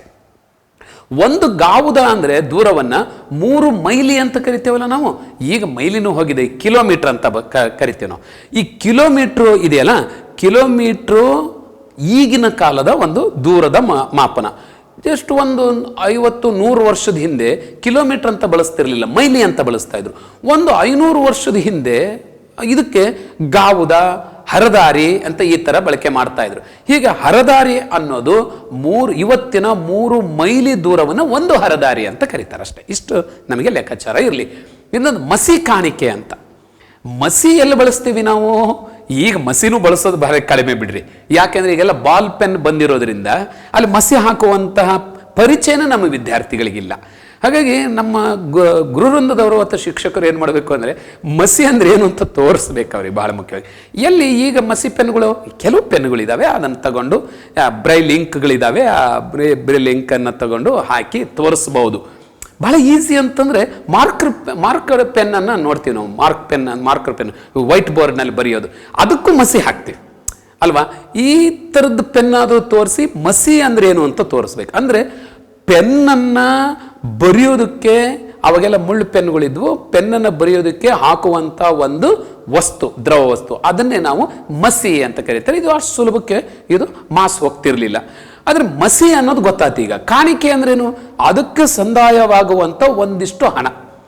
ಈ ಶಾನುಭೋಗರು ಏನು ಮಾಡ್ತಾ ಇದ್ರು, ಕಂದಾಯ ವಸೂಲಿ ಮಾಡಿದಾಗ ಎಷ್ಟು ಕಂದಾಯ ವಸೂಲಿ ಮಾಡ್ತಿದ್ರು, ಯಾಕಂದ್ರೆ ಗೌರ್ಮೆಂಟ್ ಫಿಕ್ಸ್ ಮಾಡಿರುವಂಥ ಅಮೌಂಟ್ ಅದು, ಅದನ್ನು ಯಥಾವತ್ತಾಗಿ ಅದು ಖಜಾನೆಗೆ ಕಟ್ಟಬೇಕಾಗಿತ್ತು. ಮತ್ತು ಇವನಿಗೇನು ಲಾಭ? ಇವನಿಗೊಂದಿಷ್ಟು ಸಂಭಾವನೆ ಬರ್ತಾ ಇತ್ತು ಸರ್ಕಾರದಿಂದ, ಆದರೂ ಸಾಕಾಗ್ತಿರ್ಲಿಲ್ಲ. ಅದಕ್ಕೆ ಏನು ಮಾಡ್ತಿದ್ದ, ರೈತರ ಹತ್ರ ಒಂದಿಷ್ಟು ಹೆಚ್ಚುವರಿಯಾಗಿ ಹಣವನ್ನು ಪಡಿತಾ ಇದ್ದಾನೆ, ಒಂದಿಷ್ಟು ಕಾಣಿಕೆ ಪಡಿತಾ ಇದ್ದ, ಹಣವನ್ನು ಪಡಿತಾ ಇದ್ದ.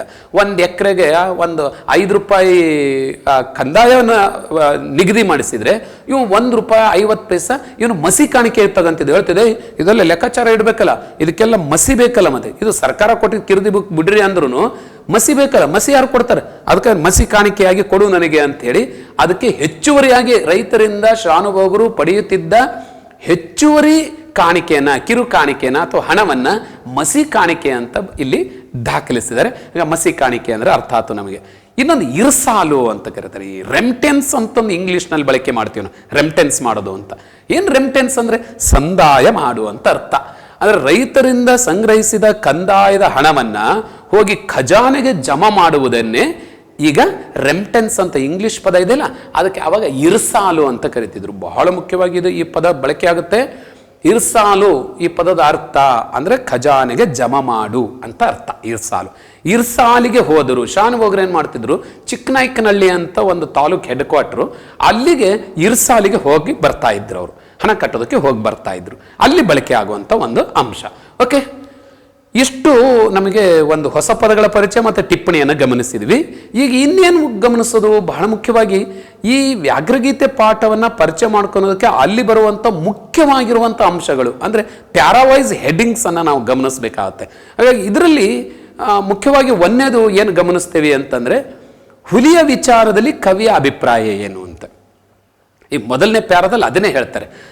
ಹುಲಿ ಅಂದರೆ ಒಂದು ಮಾಂಸಾಹಾರಿ ಅಲ್ವಾ, ಇದು ಇನ್ನೊಬ್ಬರಿಗೆ ಪೀಡೆ ಮಾಡುವಂಥದ್ದು ಅಂತ ನಾವೆಲ್ಲರೂ ಸಾಮಾನ್ಯವಾಗಿ ಹೇಳ್ತೇವೆ ಅಲ್ವಾ. ಆದ್ರೆ ಒಂದು ಅಂಶ ಗಮನಿಸ್ರಿ, ಈಗ ಟಿಪ್ಪು ಸುಲ್ತಾನನನ್ನು ಮೈಸೂರು ಹುಲಿ ಅಂತ ಕರಿತೀವಿ. ಅವನ ಹುಲಿ ಇದ್ದಂತೆ ಅಂತ.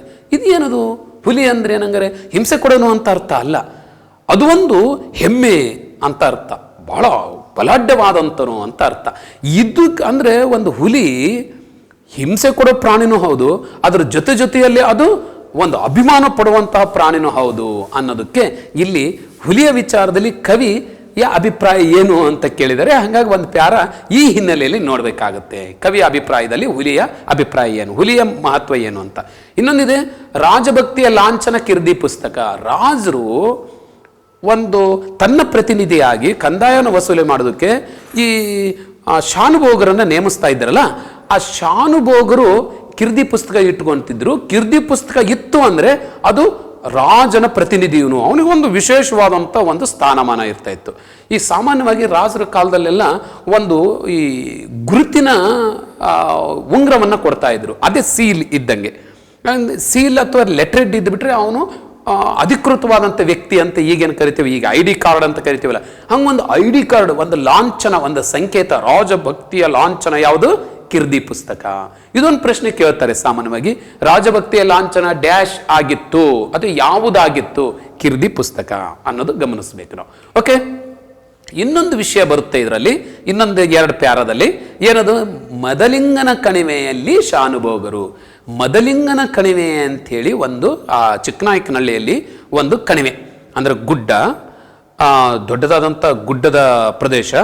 ಆ ಮಧ್ಯದಲ್ಲಿ ದಾರಿ ಮಾಡಿದ್ದಾರೆ. ಆ ಗುಡ್ಡ ಹತ್ತಿ ಇಳಿಯೋದಿಲ್ಲ, ಗುಡ್ಡವನ್ನು ಕಡಿದು ಬಿಟ್ಟು ಕಣಿವೆ ಮಾಡಿದ್ದಾರೆ, ಅದನ್ನು ದಾರಿ ಮಾಡಿದ್ದಾರೆ, ಅದನ್ನು ಕಣಿವೆ ಅಂತ ಕರಿತೀವಿ. ಆ ಕಡೆ ಈ ಕಡೆ ಗುಡ್ಡ, ಮಧ್ಯದಲ್ಲಿ ದಾರಿ, ಇದನ್ನು ಕಣಿವೆ ಅಂತ ಕರಿತೀವಿ. ಇದಕ್ಕೆ ಒಂದು ಜನಪದ ಕಥೆ ಇದೆ. ಮದಲಿಂಗ ಅನ್ನುವಂಥ ಒಬ್ಬ ಯುವಕ ತನ್ನ ಹೆಂಡತಿಯ ಜೊತೆಯಲ್ಲಿ, ನಾದಿನಿಯ ಜೊತೆಯಲ್ಲಿ, ಅತ್ತೆಯ ಜೊತೆಯಲ್ಲಿ ಅವನು ಒಂದು ಜಾತ್ರೆಗೆ ಹೋಗ್ತಾನೆ. ಅಲ್ಲಿ ಹೋದಾಗ ಹೆಂಡತಿ ತಂಗಿಯ ಮೇಲೆ ಇವನಿಗೆ ಸ್ವಲ್ಪ ಮನಸ್ಸಾಗುತ್ತೆ. ಅವಳು ಸಹಿತ ತನ್ನ ಭಾವನನ್ನು ಇಷ್ಟಪಡ್ತಾಳೆ. ಆಮೇಲೆ ಅವರು ಮದುವೆ ಮಾಡ್ಕೋಬೇಕು ಅಂತ ಹೆಂಡತಿನ ಅದಕ್ಕೆ ಒಪ್ಪಿಗೆ ಕೊಡ್ತಾಳೆ, ಮದುವೆ ಮಾಡ್ಕೋಬೇಕು ಅಂತಾನೆ. ಆದರೆ ಒಂದು ದುರಂತ, ಅದು ಸಾಧ್ಯ ಆಗೋದಿಲ್ಲ. ಅವಳು ಸುಮ್ಮನೆ ಒಂದು ಸವಾಲನ್ನು ಹಾಕ್ತಾಳೆ. ಆ ಮೇಲಿರುವಂಥ ಕಲ್ಲನ್ನು ಗುಡ್ಡದ ತುದಿಯನ್ನು ಹತ್ತಿ ಹಿಂದ್ಲಿಂದ ಇಳ್ಕೊಂಬರ್ಬೇಕು ಅಂಥೇಳಿ. ಆವಾಗ ಅವನು ಇಳಿಯಾಕೆ, ನೀರನ್ನು ತಗೊಂಡು ಇಳಿಯಾಕೆ ಅಂತ ಬರ್ತಾನೆ. ಬಟ್ ಅದು ಚಲ್ಲು ಹೋಗ್ಬಿಡುತ್ತೆ. ಅವನು ಕಲ್ಲನ್ನು ಜಾರಿ ಮೇಲಿಂದ ಕೆಳಗೆ ಬಿದ್ದು ಸತ್ತೋಗ್ತಾನೆ. ಈ ಒಂದು ಕತೆ, ಈ ಕತೆ ಹಿನ್ನೆಲೆಯಲ್ಲಿ ಅಲ್ಲೊಂದು ದುರಂತ ಕತೆ. ಆ ದುರಂತ ಕತೆ ಹಿನ್ನೆಲೆಯಲ್ಲಿ ಆ ಕಣಿವೆ ಹತ್ರ ನಡೆದಂಥ ಈ ಘಟನೆ ಆಗಿರೋದ್ರಿಂದ ಇದು ಮದಲಿಂಗನ ಕಣಿವೆ ಅಂತ ಅದಕ್ಕೆ ಒಂದು ನಾಮಕರಣ ಆಗುತ್ತೆ, ಮದಲಿಂಗನ ಕಣಿವೆ. ಆ ಚಿಕ್ಕನಾಯಕನಹಳ್ಳಿಯಿಂದ ಶಾನುಭೋಗರು ಅವ್ರ ಊರಿಗೆ ಬರಬೇಕಾದ್ರೆ ಆ ಮದಲಿಂಗನ ಕಣಿವೆಯಿಂದನೇ ಬರಬೇಕಾಗಿತ್ತು. ಇದೆಲ್ಲ ಹಿನ್ನೆಲೆ, ಒಂದು ದುರಂತ ಕತೆ ನಡೆದಿದ್ದು ಎಲ್ಲರಿಗೂ ಗೊತ್ತಲ್ಲ. ಅಲ್ಲಿ ಬರ್ತಿದ್ದಂಗೆ ಒಂದಿಷ್ಟು ಭಯ ಆಗ್ತಾ ಇತ್ತು. ಅದ್ರ ಜೊತೆಯಲ್ಲಿ ಅಲ್ಲಿ ಒಂದಿಷ್ಟು ಈ ಕ್ರೂರ ಪ್ರಾಣಿಗಳು ಇದ್ವು, ಅಲ್ಲಿ ಹುಲಿನೂ ಇತ್ತು, ಹಾಗಾಗಿ ಇನ್ನೂ ಭಯ ಆಗ್ತಾ ಇತ್ತು. ಈ ಒಂದು ಸನ್ನಿವೇಶವನ್ನು ಅಲ್ಲಿ ತರೋದಕ್ಕೆ ಮದಲಿಂಗನ ಕಣಿವೆಯನ್ನು ಇಲ್ಲಿ ಪರಿಚಯಿಸಿದರೆ, ಅಲ್ಲಿ ಶಾನುಭೋಗರು ತಡೆದ ಹೋಗಬೇಕಾದ್ರೆ ಅಲ್ಲೇ ನಡೀತು ಅಂತ. ಇನ್ನೊಂದು ಸನ್ನಿವೇಶ ಬರುತ್ತೆ ಅಲ್ಲಿ, ಹುಲಿಗಳ ಬೇಟೆಯ ಧರ್ಮ ಅಂತ. ಅಲ್ಲಿ ಹುಲಿ ಬಂದ್ಬಿಡುತ್ತೆ ಯಾರಿಗೆ? ಆ ಮದಲಿಂಗನ ಕಣಿವೆಯಲ್ಲಿ ಶಾನುಭೋಗರು ಹೋಗ್ತಾ ಇರ್ತಾರೆ.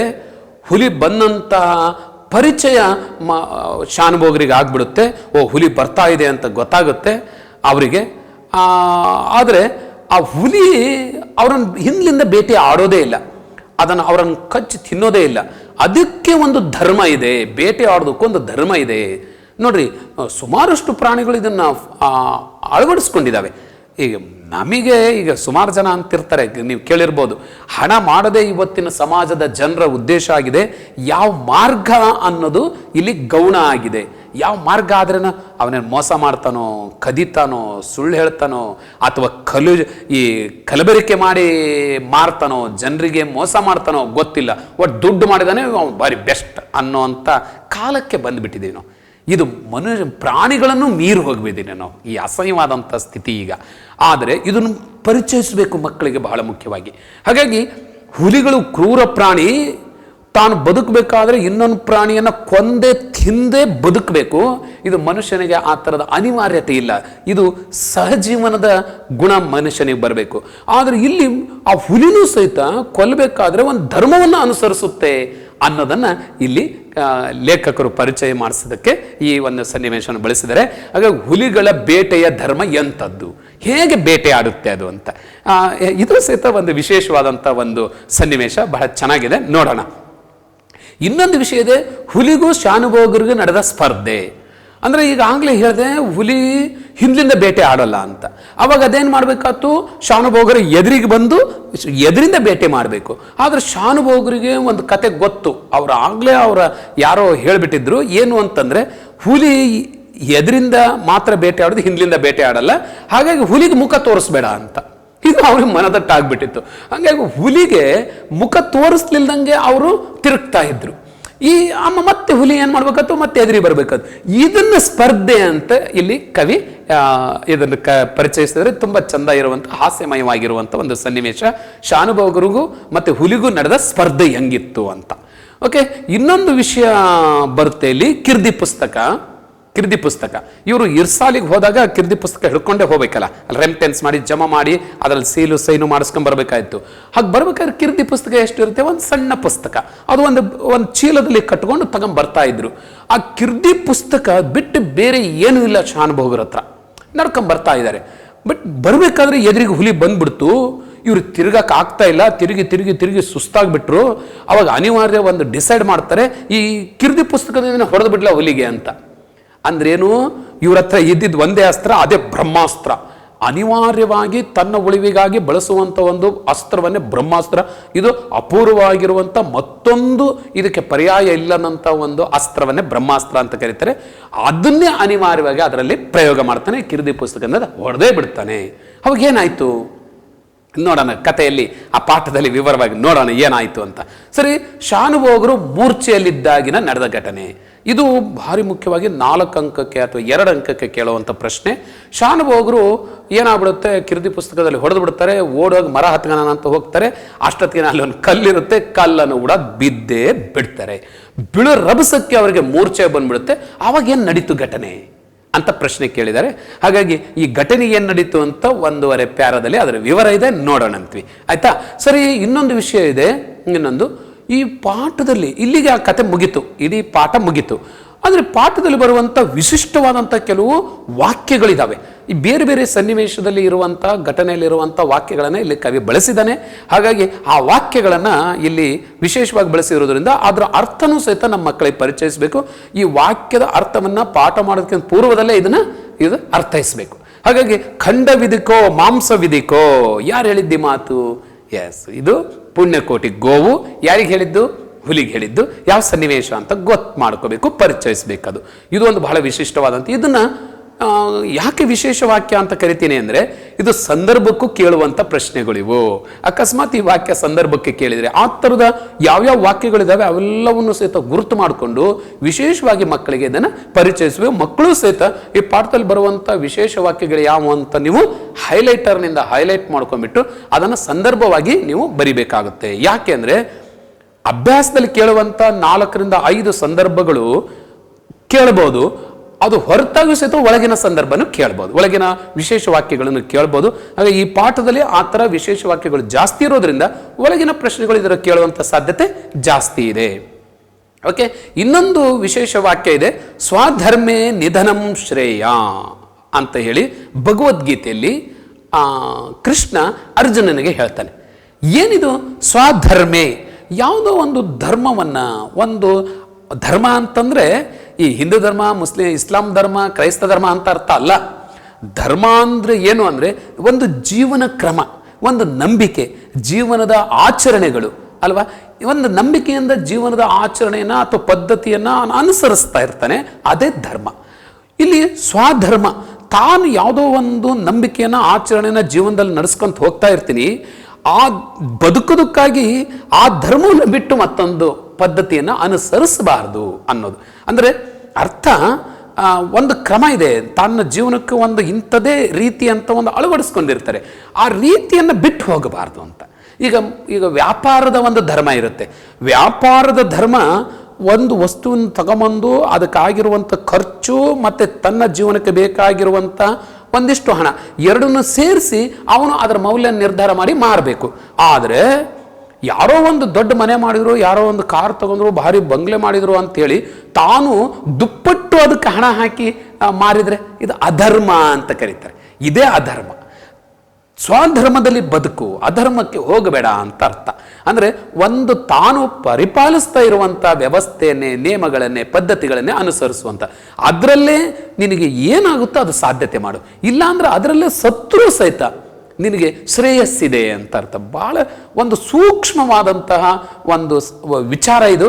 ಬಹಳ ಜನ ನಮ್ಮ ಗುರುವೃಂದದವರು ಸ್ವಧರ್ಮ ಅಂದ ತಕ್ಷಣ ತಾನು ಯಾವ ಧರ್ಮದಲ್ಲಿ ಹುಟ್ಟಿದೇನೋ ಅದೇ ಧರ್ಮದಲ್ಲಿರು, ಮತ್ತೊಂದು ಧರ್ಮಕ್ಕೆ ಹೋಗಬೇಡ ಅಂತ ಅರ್ಥ ಅಲ್ಲ. ಅದು ಧರ್ಮ ಅಂದರೆ ಈ ಜಾತಿ ಧರ್ಮಗಳಲ್ಲ, ಪದ್ಧತಿಗಳು, ನಿಯಮಗಳು ಅಂತ ಅರ್ಥ. ಈ ಹಿನ್ನೆಲೆಯಲ್ಲಿ ಭಗವದ್ಗೀತೆಯಲ್ಲಿ ಇದನ್ನು ಹೇಳ್ತಾರೆ. ಹಾಗಾಗಿ ಒಬ್ಬ ವೀರನಿಗೆ ಅಥವಾ ಒಬ್ಬ ಕ್ಷತ್ರಿಯನಿಗೆ ಯುದ್ಧ ಮಾಡದೇ ಒಂದು ಧರ್ಮ. ಆ ಯುದ್ಧ ಮಾಡ್ತಾ ಮಾಡ್ತಾ ಬೇಕಾದ್ರೆ ನೀ ಸತ್ರು ಪರವಾಗಿಲ್ಲ, ಅವನಿಗೆ ವೀರತನದ ಒಂದು ಹೆಗ್ಗಳಿಕೆ ಅಥವಾ ಶ್ರೇಯಸ್ಸು ಸಿಗುತ್ತೆ. ಅಲ್ಲಿ ಬದುಕೋದಕ್ಕಾಗಿ ಹಿಂದಿರುಗಿ ಓಡಿ ಹೋಗಬೇಡ ನೀನು ಅಂತ. ಇದು ಅಧರ್ಮ ಅಂತ. ಶೂರನಿಗೆ, ವೀರನಿಗೆ, ಕ್ಷತ್ರಿಯನಿಗೆ ಓಡಿ ಹೋಗೋದು, ತಪ್ಪಿಸ್ಕೊಳೋದು ಧರ್ಮವಲ್ಲ ಅಂತ ಹೇಳಬೇಕಾಗಿದೆ. ಅದಕ್ಕೆ ಅರ್ಜುನನಿಗೆ ಈ ಮಾತನ್ನು ಹೇಳೋದಕ್ಕೆ ಈ ಮಾತನ್ನು ಬಳಸ್ತಾನೆ ಭಗವದ್ಗೀತೆಯಲ್ಲಿ ಕೃಷ್ಣ. ಹಾಗೆ ಸ್ವಧರ್ಮೇ ನಿಧನಂ ಶ್ರೇಯ. ತನ್ನ ಧರ್ಮದಲ್ಲಿ ತಾನೇನು ಅನುಸರಿಸ್ತಾ ಇರ್ತೇನೆ, ತನ್ನ ಜೀವನದ ಗುರಿ ಏನಿದೆ ಅದರಲ್ಲೇ ನೀನು ಸತ್ರು ಪರವಾಗಿಲ್ಲ, ಅದೇ ಶ್ರೇಷ್ಠವಾದದ್ದು. ನೀವು ಉಳಿಬೇಕು ಅನ್ನುವಂಥದಕ್ಕಾಗಿ ಮತ್ತೊಂದು ಪದ್ಧತಿಯನ್ನು, ಮತ್ತೊಂದು ಧರ್ಮವನ್ನು ಅನುಸರಿಸಬೇಡ ಅಂತ ಹೇಳ್ದಂಗೆ ತುಂಬ ಚೆಂದ ಇರುವಂಥ ಒಂದು ತತ್ವ, ನೀತಿ ಇದರಲ್ಲಿದೆ. ಮಕ್ಕಳಿಗೆ ಇದರ ಪರಿಚಯನ ಮಾಡಬೇಕಾಗಿದೆ. ಹಾಗೆ ಮತ್ತೊಂದು ಬಹಳ ವಿಶೇಷವಾದಂಥ ವಾಕ್ಯ ಇದೆ. ಅದು ಯಾವುದು? ಮಡಿಯಬೇಕಾದರೆ ಮಾಡಿಯೇ ಮಡಿಯುತ್ತೇನೆ. ಇದು ಸ್ವಧರ್ಮ ನಿಧನಂ ಶ್ರೇಯ ಅನ್ನುವಂಥ ಸಂಸ್ಕೃತದ ಒಂದು ವಾಕ್ಯವನ್ನೇ ಈ ಕನ್ನಡದಲ್ಲಿ ಈ ಥರದಲ್ಲಿ ಇದನ್ನು ಪರಿವರ್ತಿಸಿದರೆ ಇದು ಒಂದು ವಿಶಿಷ್ಟವಾದಂಥ ವಾಕ್ಯ. ಇದು ಪರೀಕ್ಷೆಯಲ್ಲಿ ಕೇಳಬಹುದು ಸಂದರ್ಭಕ್ಕೆ. ಮಡಿಯಬೇಕಾದ್ರೆ ನಾನು ಸಾಯ್ತಾ ಇದ್ದೇನಪ್ಪ, ಈಗ ಅನಿವಾರ್ಯ ಏನಾರ ಮಾಡಿ ಸಾಯ್ತೀನಿ ಅಂತ. ಅದರಲ್ಲಿ ಉದಾಹರಣೆಗೆ ನಮಗೆ ಮೊಲಂ ಸಿಂಹಂ ಕಂದ ಕತೆ ಗೊತ್ತು ನಮಗೆ ಅಲ್ವಾ? ಇದನ್ನು ಏನು ನಮ್ಮ ಇದರಲ್ಲಿ ಪುಸ್ತಕದಲ್ಲಿ ಕೆಲವು ಕಥೆಗಳಲ್ಲಿ ಇದನ್ನೆಲ್ಲ ನೋಡ್ತೀವಿ ನಾವು ಅಲ್ವಾ? ಒಡ್ಡಾರ ಇದೆ, ಯಾವುದೂ ಒಡ್ಡಾರದನ್ನೆಲ್ಲ. ಇನ್ನೊಂದು ಕೃತಿ ಇದೆ ದುರ್ಗಸಿಂಹನ ಪಂಚತಂತ್ರದಲ್ಲಿ ಮೊಲಂ ಸಿಂಹಂ ಕೊಂದ ಕತೆ. ಸಿಂಹ ಇನ್ನೇನು ಮೊಲವನ್ನು ಹಿಡಿದು ತಿಂದು ಬಿಡಬೇಕು, ಇನ್ನು ಸಾಯ್ತೀನಿ ಅಂತೂ ಗೊತ್ತಾಗ್ಬಿಡ್ತು ಮೊಲಕ್ಕೆ. ಏನಾರ ಮಾಡಿ ಸಿಂಹವನ್ನು ಕೊಲ್ಲಬೇಕಲ್ಲ, ಏನಾರ ಮಾಡಬೇಕಲ್ಲ. ಫೈನಲ್ ಏನು ಹೊಡೆದು ಅದ್ರ ಹತ್ರ ಹೋರಾಟ ಮಾಡಿ ಆಗೋದಿಲ್ಲ, ಏನಾರ ಒಂದು ಸಣ್ಣ ಪ್ರಯತ್ನ ಮಾಡ್ತದು, ಆಮೇಲೆ ತಗೊಂಡು ಬಾವೆ ಕೆಡೋಗ್ಬಿಡುತ್ತೆ ಅದನ್ನು ಅಲ್ವಾ? ಹೀಗೆ ಮಡಿಯಬೇಕಾದ್ರೆ ಇನ್ನೇನು ಬಿಡ, ನನ್ನ ಹಣೆ ಬರೆದು ಬಿಟ್ಟೈತಿ, ಸತ್ಯ ಹೋಗೋಣ, ಈ ಥರ ಯಾಕೆ? ಒಂದು ಈ ಥರ ಬೇಜವಾಬ್ದಾರಿಯಿಂದ ಅಥವಾ ಏನು ನಿಸ್ಸಹಾಯಕತೆಯಿಂದ ನೀವು ಪ್ರಯತ್ನ ಮಾಡಬೇಡಿ. ಮಾಡ್ಬೇಕಾದ್ರೆ ಏನಾರ ಸಾಯೋದಂತೂ ಕಾಯಮ್ಮು, ಏನಾರ ಮಾಡಿ ಸಾಯಿರಿ ಅಂತ ಜೀವನ ಸಾರ್ಥಕತೆ ಮಾಡ್ಕೊಳ್ಳಿ ಅಂತಂದು ಬಹಳ ವಿಶೇಷವಾದಂಥ ವಾಕ್ಯ. ಇದನ್ನು ಸಹಿತ ನಾವು ಬಳಸಬೇಕು, ನಮ್ಮ ವಿದ್ಯಾರ್ಥಿಗಳಿಗೆ ಇದನ್ನು ಪರಿಚಯಿಸಬೇಕು. ಓಕೆ, 4ನೇ ವಾಕ್ಯ ಇದೆ, ಬಹಳ ವಿಶೇಷವಾದಂಥ ವಾಕ್ಯ. ಕರ್ಮಣ್ಯ ವಾಧಿಕಾರಸ್ತೆ ಮಾ ಫಲೇಶು ಕದಾಚನ. ಎಷ್ಟು ಚೆನ್ನಾಗಿದೆ ನೋಡಿ. ನಿನ್ನ ಕರ್ತವ್ಯವನ್ನು ಮಾಡು, ಕರ್ಮಣ್ಯ, ನಿನ್ನ ಕರ್ತವ್ಯವನ್ನು ನೀನು ಮಾಡು. ವಾಧಿಕಾರಸ್ತೆ, ನಿನ್ನ ಕರ್ತವ್ಯವನ್ನು ನೀ ಮಾಡು. ಮಾ ಫಲೇಶು ಕದಾಚನ, ಯಾವತ್ತೂ ಸಹಿತ ನೀನು ನಿನ್ನ ಫಲವನ್ನು ಅಪೇಕ್ಷಿಸಬೇಡ. ಏನಾಗುತ್ತೆ ಅನ್ನೋದು ಸೆಕೆಂಡರಿ. ನೀನು ಮಾವಿನ ಮರ ಹಾಕು, ಮಾವಿನ ಮರ ಫಲ ಕೊಡುತ್ತೋ ಬಿಡುತ್ತೋ ಸೆಕೆಂಡರಿ, ಅದು ಭಗವಂತನ ಇಚ್ಛೆ ಅಂತ. ನೀನು ಒಳ್ಳೆ ಕೆಲಸ ಮಾಡಿದ್ರೆ ಒಳ್ಳೆ ಫಲ ಸಿಗುತ್ತೆ ಅಲ್ವಾ? ಹಾಗಾಗಿ ಅಯ್ಯೋ ನನಗೆ ಫಲ ಸಿಗುತ್ತೋ ಇಲ್ಲೋ ಅಂತ ಮಾಡೋ ಕೆಲಸ ಕೈ ಬಿಡಬೇಡ ಅಂತ ಅರ್ಥ. ಹಾಗಾಗಿ ಕೆಲಸದ ಫಲ ಏನಾರ ಆಗಲಿ, ನೀನು ಮಾಡೋ ಕೆಲಸ ಸುಮ್ಮನೆ ಮಾಡು ಅಂತಂದಂಗೆ. ಹಾಗೆ ಕರ್ಮಣ್ಯ ವಾಧಿಕಾರಸ್ತೆ, ಇದೂ ಸಹಿತ ಭಗವದ್ಗೀತೆಯಲ್ಲಿ ಹೇಳಿರುವಂಥ ಅಮೂಲ್ಯವಾಗಿರುವಂಥ ಒಂದು ಮಾತು. ಇದು ಪ್ರತಿಯೊಬ್ಬರ ಜೀವನದಲ್ಲಿ ಅಳವಡಿಸಬೇಕಾಗಿರುವಂಥದ್ದು. ಓಕೆ, ಇಷ್ಟು ಈ ಪಾಠದಲ್ಲಿ ಬರುವಂಥ ಮುಖ್ಯ ಅಂಶಗಳು. ಎಷ್ಟು ಚೆನ್ನಾಗಿದೆ ಅಲ್ವಾ? ಇದು ಪಾಠದಲ್ಲಿ ನಾವು ಮಕ್ಕಳ ಗಮನಕ್ಕೆ ತರಬೇಕು, ಈ ಹಿನ್ನೆಲೆಯಲ್ಲಿ ಪಾಠವನ್ನು ಮಾಡಬೇಕು ಅಂತ. ಓಕೆ, ಈಗ ನಾವು ಪಾಠದ ವಿಷಯಕ್ಕೆ ಬಂದ್ಬಿಡೋಣ. ಪಾಠದಲ್ಲಿ ಹೇಳ್ತಾರೆ ಇನ್ನೊಂದು ಹುಲಿಯ ವಿಚಾರದಲ್ಲಿ ಕವಿಯ ಅಭಿಪ್ರಾಯ ಅಂತ ಗೊತ್ತಾಯ್ತು ನಮಗೆ. ಹಾಗೆ ಇನ್ನೊಂದು ಬಹಳ ಮುಖ್ಯವಾಗಿ ನಾವು ಗಮನಿಸಬೇಕಾಗಿರೋದೇನು ಅಂತಂದರೆ, ಇದನ್ನು ಇಟ್ಕೊಂಡ್ಬಿಟ್ಟು ಈ ಪಾಠದಲ್ಲಿ ಏನೇನಿದೆ ಅಂತ. ಇಲ್ಲಿ ಹುಲಿಯ ವಿಚಾರದಲ್ಲಿ ಕವಿಯ ಅಭಿಪ್ರಾಯ ಏನಿದೆ? ಎಲೆ ಬೆಕ್ಕೆ, ಬಹಳ ಮುಖ್ಯವಾಗಿ ಇದನ್ನು ಗಮನಿಸಿ. ಎಲೆ ಬೆಕ್ಕೆ, ರೂಪಿನಿಂದಲೇ ಹುಲಿಯ ಜಾತಿಗೆ ಸೇರಿದೆನೆಂದು ಗರ್ವಿಸಬೇಡ ಎಂದು ಬರೆದ ಕವಿಯ ವಿಚಾರದಲ್ಲಿ ನನಗೆ ಬಹಳ ಗೌರವ ಉಂಟು. ಆತ ಹುಲಿಯನ್ನು ಕೇವಲ ಹಿಂಸಾಪಶು ಅಂದರೆ ಹಿಂಸೆ ಮಾಡುವಂಥ ಒಂದು ಪಶು ಎಂದು ತಿರಸ್ಕರಿಸಲಿಲ್ಲ, ಅದರ ಜಾತಿಗೆ ಸೇರುವುದು ಹೆಮ್ಮೆಯ ವಿಷಯವೆಂದು ಮನಗಂಡನು. ಹುಲಿ ಪ್ರಾಣಿಯನ್ನು ಕೊಂದು ತಿನ್ನುವುದೇನೋ ಉಂಟು, ಆದರೆ ನಿಷ್ಪಕ್ಷಪಾತವಾದ ದೃಷ್ಟಿಯಿಂದ ನೋಡಿದರೆ ಅದರಲ್ಲಿ ತಪ್ಪೇನಿದೆ? ಶಾಕಾಹಾರವನ್ನು ತಿಂದು ಬದುಕಬಹುದಾದ ಮಾನವನೇ ಮಾಂಸವನ್ನು ತಿನ್ನಬಹುದಾದರೆ ಹುಲಿಯಲ್ಲಿ ಅದೊಂದು ದೊಡ್ಡ ಅಪರಾಧವೇ? ಅದು ಆಹಾರಕ್ಕಾಗಿ ಕೊಲ್ಲುವುದರಲ್ಲೇನು ತಪ್ಪಿಲ್ಲ. ಹಾಗೆ ಕೊಲ್ಲುವಾಗ ಯಾವುದಾದರೂ ಒಂದು ಧರ್ಮವನ್ನು ಅನುಸರಿಸಿ ಕೊಲ್ಲುತ್ತದೆಯೇ, ಅಥವಾ ಧರ್ಮಾಧರ್ಮಗಳ ಲೆಕ್ಕವನ್ನೇ ಇಡದೆ ಸ್ವಚ್ಛಂದದಿಂದ ವರ್ತಿಸುತ್ತದೆಯೇ ಎಂಬುದೇ ಮುಖ್ಯ ಪ್ರಶ್ನೆ. ಎಷ್ಟು ಒಳ್ಳೆ ಚೆನ್ನಾಗಿ ಇಲ್ಲೊಂದು ಕ್ವಶನ್ ಅನ್ನು ಹಾಕ್ತಾರೆ ಅಲ್ವಾ? ಯಾವುದೇ ಮಾಡಲಿ ಅದಕ್ಕೊಂದು ಆಚರಣೆ ಅಂತೇವಲ್ಲ, ಇದನ್ನೇ ಧರ್ಮ ಅಂತ. ಒಂದು ನಂಬಿಕೆಯಿಂದ ಅದನ್ನು ಅನುಸರಿಸ್ತೇವಲ್ಲ, ಇದನ್ನೇ ಧರ್ಮ ಅಂತರ್ದು. ಒಂದು ಹುಲಿ ಕೊಲ್ಲೋದಕ್ಕೆ ಏನಾದ್ರು ಒಂದು ಧರ್ಮ ಅನುಸರಿಸುತ್ತಾ? ಒಂದು ಪದ್ಧತಿಯನ್ನು ಅನುಸರಿಸುತ್ತೆ. ಎಲ್ಲ ಈ ಹಿಂಸಾಪಶುಗಳು ಅಷ್ಟೇ. ಒಂದು ಹಿಂಡು ಅಂದರೆ ಒಂದು 10 ಜಿಂಕೆಗಳಿದ್ರೆ ಯಾವ ಜಿಂಕೆ ಅನ್ನೋದು ಕೊಲ್ಲಬೇಕು ಅಂತ ಗುರಿ ಇಟ್ಕೊಂಡಿರುತ್ತೋ ಅದನ್ನೇ ಬೆನ್ನಟ್ಟು ಹೋಗುತ್ತೆ, ತಪ್ಪಿಸ್ಕೊಂಡು ಓಡಿದ್ರೂ ಬಿಡೋದಿಲ್ಲ. ಅಂದರೆ ಅದನ್ನೇ ತಿನ್ನುತ್ತೆ, ಏನೋ ಒಂದು ಧರ್ಮವನ್ನು ಅನುಸರಿಸುತ್ತೆ. ಆದರೆ ಮನುಷ್ಯ ಹಾಗ ಅಂತ ವಿಡಂಬನೆ ಮಾಡ್ತಾರೆ. ಈ ಥರ ಎಲ್ಲವನ್ನೂ ಸಹಿತ ನಮ್ಮ ಜೀವನಕ್ಕೆ ಅಳವಡಿಸಿ ಇದನ್ನು ಮುಂದುವರಿಸ್ತಾ ಹೋಗಬೇಕು ಅನ್ನೋದು ಈ ಪಾಠದ ಬಹಳ ಮುಖ್ಯವಾದಂಥ ಆಶಯ. ಹಾಗಾಗಿ ಇದನ್ನು ನಾವು ಗಮನಿಸಬೇಕಾಗುತ್ತೆ. ಇಷ್ಟು ಈ ಪಾಠದಲ್ಲಿ ಅಂದರೆ ಕವಿಯ ವಿಚಾರ ಏನು, ಅಭಿಪ್ರಾಯ ಏನು ಅಂತಂದರೆ, ಹುಲಿ ಒಂದು ಧರ್ಮವನ್ನು ಅನುಸರಿಸುತ್ತೆ ಅಷ್ಟೇ ಅಲ್ಲ, ಹುಲಿ ಕೊಲ್ಲೋದ್ರಲ್ಲಿ ತಪ್ಪಿಲ್ಲ. ಯಾಕೆ ಅಂದರೆ ಮನುಷ್ಯ ಶಾಕಾಹಾರಿ, ಅಂದರೆ ಸಸ್ಯಗಳನ್ನೇ, ಶಾಖ ಅಂತಂದರೆ ಸಸ್ಯ ಅಂತ ಅರ್ಥ, ಸಸ್ಯವನ್ನೇ ತಿಂದು ಬದುಕಬಹುದಾದ ಮನುಷ್ಯನೇ ಪ್ರಾಣಿಗಳನ್ನು ಕೊಂದು ತಿಂತಾನೆ ಅಂತಂದರೆ, ಪ್ರಾಣಿಗಳನ್ನೇ ತಿಂದು ಬದುಕ್ತಾ ಇರುವಂಥ ಹುಲಿ ಒಂದು ಪ್ರಾಣಿಯನ್ನು ಕೊಲ್ಲೋದ್ರಲ್ಲಿ ತಪ್ಪೇನಿದೆ ಅನ್ನೋದು ಒಂದು ಪ್ರಶ್ನೆ. ಇನ್ನೊಂದು ಪ್ರಶ್ನೆ ಏನು ಅಂದರೆ, ಕೊಂದು ತಿನ್ನುತ್ತೆ ಅನ್ನೋದು ಒಂದು ಹಿಂಸಾ ಪಶು ಅಂತಂದು ಅದನ್ನು ತಾತ್ಸಾರ ಮಾಡಬೇಡಿ. ಅದು ಸಹಿತ ಒಂದು ಹಿರಿಮೆಯ ಒಂದು ಸಂಕೇತ, ಹಿರಿಮೆಯ ಒಂದು ಪ್ರಾಣಿಯಾಗಿ ಅದು ತನ್ನ ಜೀವನದಲ್ಲಿ ಅದನ್ನು ಪ್ರತಿನಿಧಿಸುತ್ತೆ ಅನ್ನೋದು ಸಹಿತ ಮುಖ್ಯವಾದಂಥ ಅಂಶ. ಈ 2 ಅಂಶಗಳನ್ನು ಇಲ್ಲಿ ಕವಿ ನಮ್ಮ ಗಮನಕ್ಕೆ ತರೋದಕ್ಕೆ ಬಯಸ್ತಾ ಇದ್ದಾರೆ ಲೇಖಕರು. ಹುಲಿಗೆ ಧರ್ಮವೇನು ಬಂತು ಅಂತ ಅನ್ಕೋಬಹುದು ಅಲ್ವಾ? ಹುಲಿಗೇನು ಧರ್ಮ, ಅದಕ್ಕೇನು ಯಾರು ಬೋಧನೆ ಮಾಡ್ತಾರೆ, ಇದೆಲ್ಲ ಸಾಧ್ಯನಾ ಅಂತ ಅಲ್ವಾ? ಆದರೆ ಹುಲಿನೂ ಸಹಿತ ಒಂದು ಧರ್ಮವನ್ನು ಅನುಸರಿಸುತ್ತೆ. ಧರ್ಮ ಅಂದ್ರೆ ಏನು ಅನ್ನೋದು ಬಹಳ ಮುಖ್ಯವಾಗಿ ಮಕ್ಕಳಿಗೆ ಪರಿಚಯಿಸಬೇಕಾಗುತ್ತೆ. ಧರ್ಮ ಅಂದರೆ ಒಂದು ಜೀವನ ಕ್ರಮ, ಅದು ಅನುಸರಿಸ್ತಾ ಇರುವಂಥ ಒಂದು ಪದ್ಧತಿ ಅಲ್ವಾ? ಬದುಕಿನ ಒಂದು ನಿಯಮವನ್ನು ಯಾವುದೇ ಜೀವಿಗಳು ಅನುಸರಿಸ್ತವೆ. ಹಾಗಾಗಿ ಇಲ್ಲಿ ಹುಲಿನೂ ಸಹಿತ ಒಂದು ಪದ್ಧತಿಯನ್ನು, ಧರ್ಮವನ್ನು ಅನುಸರಿಸುತ್ತೆ ಅಂತ ಹೇಳೋದಕ್ಕೆ ಸಾಧ್ಯನಾ ಅಂದರೆ ಅವರು ಒಂದು ಒಳ್ಳೆ ವಿಡಂಬನೆ ಮಾಡ್ತಾರೆ. ಇಲ್ಲಿ ಇತರ ದೇಶದಲ್ಲಿರುವ ಹುಲಿಗಳ ವಿಚಾರ ಏನೋ ಗೊತ್ತಿಲ್ಲ ನನಗೆ, ಆದರೆ ಯಾವ ನಾಡಿನಲ್ಲಿ ಶ್ರೀರಾಮನಂತ ದೊರೆಗಳು ಆಳಿದರೋ, ಭಗವದ್ಗೀತೆ ಅಂತ ಗ್ರಂಥ ಉದ್ಭವಿಸಿತೋ, ಆ ಭರತ ಭೂಮಿಯಲ್ಲಿ ಹುಲಿಗಳಾದರೂ ಅಧರ್ಮಕ್ಕೆಡೆಗೊಡುವುದುಂಟೆ ಅಂತ ಪ್ರಶ್ನೆ ಮಾಡ್ತಾರೆ. ಎಂಥ ಒಳ್ಳೆ ಪ್ರಶ್ನೆ ನೋಡಿ. ಅಂದರೆ ಏನು ಅಂದರೆ, ಇಲ್ಲಿ ಹುಲಿ ಒಂದು ಸಂಕೇತ ಅಷ್ಟೇ, ಆದರೆ ನಾವು ಹುಲಿಯನ್ನು ನಾವು ಅಂತ ಭಾವಿಸ್ಕೊಂಡ್ರೆ ನೋಡಿ, ಹುಲಿನೇ ತನ್ನ ಜೀವನದಲ್ಲಿ ಒಂದು ಬದ್ಧತೆಯನ್ನು ಅನುಸರಿಸಬೇಕಾದ್ರೆ ನಾವು ಮನುಷ್ಯರು ಹೆಂಗೆ ಬದುಕಬೇಕಾಗಿದ್ರೆ, ಮನುಷ್ಯ ಹೇಗೆ ಬದುಕಬೇಕು ಅಂದರೆ ಪಿತೃವಾಕ್ಯ ಪರಿಪಾಲನೆ ಹೇಗೆ ಮಾಡಬೇಕು, ಮತ್ತು ಸೋದರರ ಜೊತೆಯಲ್ಲಿ ಹೇಗೆ ಸಹಜೀವನ ಮಾಡಬೇಕು, ಮತ್ತು ಒಬ್ಬ ರಾಜನಾಗಿ ಹೇಗೆ ಪ್ರಜೆಗಳನ್ನು, ಪ್ರಜಾರಾಜ ಶ್ರೀರಾಮ ಅಂತ ಕರೀತಾರಲ್ಲ, ಆಗ ಪ್ರಜೆಗಳ ಒಂದು ಅಭಿಪ್ರಾಯಕ್ಕೆ, ಪ್ರಜೆಗಳ ನಂಬಿಕೆಗೆ ತಕ್ಕಂತೆ ಹೇಗೆ ರಾಜ ಇರಬೇಕು ಅನ್ನೋಂಥ ಆದರ್ಶವನ್ನು ಶ್ರೀರಾಮ ನಮಗೆ ಪರಿಚಯಿಸ್ತಾನೆ. ಶ್ರೀರಾಮನ ರಾಮಾಯಣದ ಕಥೆಗಳ ಎಲ್ಲ ಘಟನೆಗಳು ಸಹಿತ ಒಂದು ಆದರ್ಶವನ್ನು, ಇಡೀ ಒಂದು ಸುಸಂಸ್ಕೃತವಾದಂಥ ಮನುಷ್ಯನ ಬದುಕಿಗೆ ಬೇಕಾಗಿರುವಂಥ ತತ್ವಗಳನ್ನು ಆ ಕತೆ ನಮಗೆ ಪರಿಚಯಿಸ್ತಾ ಹೋಗುತ್ತೆ. ಅಂಥ ಶ್ರೀರಾಮ ಈ ನಾಡಿನಲ್ಲಿ ನಡೆದಾಡಿದ್ದಾನೆ. ಹಾಗಿದ್ರೆ ಅವನ ಆದರ್ಶಗಳನ್ನು, ಅಥವಾ ಜೀವನದ ಪಥಗಳನ್ನು, ಸಂದೇಶಗಳನ್ನು ನಾವೆಷ್ಟು ಅನುಸರಿಸ್ತಾ ಇದ್ದೀವಿ? ಆದರೆ ಇದನ್ನು ವಿಡಂಬನೆ ಮಾಡ್ತಾ ಹುಲಿಗೆ ಅಪ್ಲೈ ಮಾಡ್ತಾರೆ. ಹುಲಿ ಇದನ್ನು ಅನುಸರಿಸುತ್ತೆ ಅಂದರೆ ಬೇರೆ ದೇಶದ ಹುಲಿಗಳು ಹೆಂಗೋ ಏನೋ, ನಮ್ಮ ದೇಶದ ಹುಲಿ ಮಾತ್ರ ಇದನ್ನು ಅನುಸರಿಸುತ್ತೆ ಅಂತ ಉದಾಹರಣೆ ಕೊಡ್ತಾರೆ. ಹಾಗಾಗಿ ಹುಲಿನೇ ಅನುಸರಿಸುತ್ತೆ ಅಂದರೆ ನಾವೆಂಗೆ ಬದುಕ್ತಾ ಇದ್ದೀವಿ ಅನ್ನೋದು ಇಲ್ಲಿ ವಿಡಂಬನೆ. ಇದನ್ನೇ ಬಹಳ ಮುಖ್ಯವಾಗಿ ವಿಡಂಬನೆ ಅಂದರೆ ಏನು ಅನ್ನೋದಕ್ಕೆ ಇದು ಮಕ್ಕಳಿಗೆ ಪರಿಚಯಿಸಬೇಕು. ಇನ್ನೊಂದು ಬಹಳ ಮುಖ್ಯವಾದಂಥ ಅಂಶವನ್ನು ಹೇಳ್ತಾರೆ, ಭಗವದ್ಗೀತೆಯಂಥ ಗ್ರಂಥ ಉದ್ಭವಿಸಿತೋ ಅಲ್ವಾ. ಭಗವದ್ಗೀತೆಯಲ್ಲಿ ಬಹಳ ಮುಖ್ಯವಾಗಿ ಹೇಳ್ತಾರೆ, ನೀವು ಮಾಡೋ ಕೆಲಸ ಮಾಡು ಅಲ್ವಾ, ಕರ್ಮಣ್ಯವಾಧಿಕಾರಸ್ತೆ, ನೀ ಮಾಡೋದನ್ನು ಮಾಡು, ಸಾಯದಂತೂ ಕಾಯಮು, ಸಾಯದ್ರೊಳಗೆ ಏನಾದ್ರು ಒಳ್ಳೆ ಕೆಲಸ ಮಾಡಿ ಸಾಯಿ ಅಂತಂಗೆ ಅಲ್ವಾ. ಇದು ಆಮೇಲೆ ನೀ ಸಾಹಿತ್ಯ ಕರೆಕ್ಟು, ನಿನ್ನ ನಂಬಿಕೆ ನಿನ್ನ ಆಚರಣೆಯಲ್ಲೇ ಸ್ವಧರ್ಮೇ ನಿಧನಂ ಶ್ರೇಯಂ ಅಂತ ಹೇಳ್ತಾರೆ. ಎಷ್ಟು ಒಳ್ಳೆ ತತ್ವಗಳು ಈ ಭಗವದ್ಗೀತೆಯಲ್ಲಿ ಹೇಳಿದಾರಲ್ಲ. ಹಾಗಾಗಿ ಆ ಭಗವದ್ಗೀತೆ ಉದ್ಭವಿಸಿದಂಥ ನಾಡು ನಾವೆಷ್ಟು ಅಪ್ಲೈ ಮಾಡ್ಕೊಂಡಿದ್ದೇವೆ ಅದನ್ನ? ಹುಲಿನೇ ಇದನ್ನು ಅಪ್ಲೈ ಮಾಡ್ಕೊಂಡಿದೆಯಲ್ಲ, ಅಥವಾ ಆ ಗೋವು ಇದನ್ನು ಅಪ್ಲೈ ಮಾಡ್ಕೊಂಡಿದೆಯಲ್ಲ.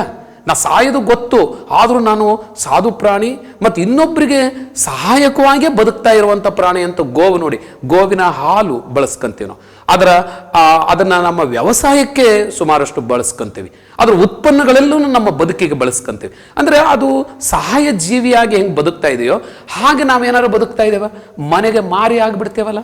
ಇದು ನಾವು ಬಹಳ ಮುಖ್ಯವಾಗಿ ಗಮನಿಸಬೇಕಾಗುತ್ತೆ. ಹಾಗೆ ಇಂಥವನ್ನ ನಮ್ಮ ಮಕ್ಕಳ ಮನಸ್ಸಿನಲ್ಲಿ ಬಿತ್ತಬೇಕು ಈ ಪಾಠದ ಮೂಲಕ. ಹಾಗಾಗಿ ಬಹಳ ವಿಶೇಷವಾದಂಥ ಪಾಠ. ಇಲ್ಲಿ ಕವಿ ಹೇಗೆ ವಿಡಂಬನೆ ಮಾಡಿ ನಮ್ಮನ್ನು ಎಚ್ಚರಿಸ್ತಾನೆ ಅನ್ನೋದು. ಹಾಗೆ ವಿಡಂಬನೆ ಅನ್ನೋದು ಒಂದು ಉದಾಹರಣೆ ಕೊಡ್ತಾ ಎಚ್ಚರಿಸುವಂಥ ಒಂದು ಪ್ರಧಾನವಾದಂಥ ಒಂದು ಪ್ರಬಂಧ ವಿಧಾನ ಆಗುತ್ತೆ. ಈ ಭರತ ಭೂಮಿಯಲ್ಲಿ ಹುಲಿಗಳಾದರೂ ಅಧರ್ಮಕ್ಕೆಡೆ ಕೊಡುವುದುಂಟೆ, ಅಧರ್ಮವಾಗಿ ಬದುಕೋದುಂಟೆ. ಹಾಗಾಗಿ ಈಚೆಗೆ ನನ್ನ ಬಂಧು ಕೃಷ್ಣಮೂರ್ತಿ ತನ್ನ ವಂಶದಲ್ಲೊಬ್ಬರ ಅನುಭವದ ಕಥೆಯನ್ನ ಹೇಳಿದ. ಅದನ್ನು ಕೇಳಿದ ಮೇಲೆ ನನಗೆ ಹುಲಿಯ ಧರ್ಮಶ್ರದ್ಧೆಯ ಅರಿವಾಯಿತು ಅಂತ ಹೇಳ್ತಾರೆ. ಅಂದರೆ ಇದು ಈ ಲೇಖಕರಿಗೆ ಅವರ ಸ್ನೇಹಿತ ಕೃಷ್ಣಮೂರ್ತಿ ಅನ್ನೋನು ಇದೊಂದು ಬಹಳ ಮುಖ್ಯವಾಗಿ ಕೇಳ್ತಿರ್ತಾರೆ. ಈ ಯಾರು ಹೇಳಿದ್ದು ಇದನ್ನ, ಈ ವ್ಯಾಕರಣಗೀತೆ ಕಥೆಯನ್ನ ಏನು ಮೂರ್ತಿರಾವರು ಲೇಖಕರಿಗೆ ಯಾರು ಹೇಳಿದ್ದು ಅಂತ. ಕೃಷ್ಣಮೂರ್ತಿ ಅನ್ನೋದು ಅವರ ವಂಶದಲ್ಲಿ ನಡೆದಂಥ ಒಂದು ಘಟನೆಯನ್ನ ಇವರಿಗೆ ಪರಿಚಯಿಸ್ತಾನೆ. ಅದೇ ಕತೆ ಮುಂದುವರಿಯುತ್ತೆ. ಇಲ್ಲಿಗೆ ಹುಲಿಯ ಬಗ್ಗೆ ಕವಿಗೆ ಇದ್ದಂಥ ಅಭಿಪ್ರಾಯ ಈ 2 ಪ್ಯಾರಗಳು ನಮಗೆ ದೃಢವಾಗಿ ಮನದಟ್ಟಾಗುತ್ತೆ. ನೆಕ್ಸ್ಟ್ ಮುಂದಿನ ವಿಷಯವಾಗಿ ನಾವು ಮುಂದಿನ ಸ್ಲೈಡ್ನಲ್ಲಿ ನೋಡೋಣ. ರಾಜಭಕ್ತಿಯ ಕಿರ್ದಿ ಪುಸ್ತಕದ ಬಗ್ಗೆ ನೋಡ್ತಾ ಹೋಗೋಣ.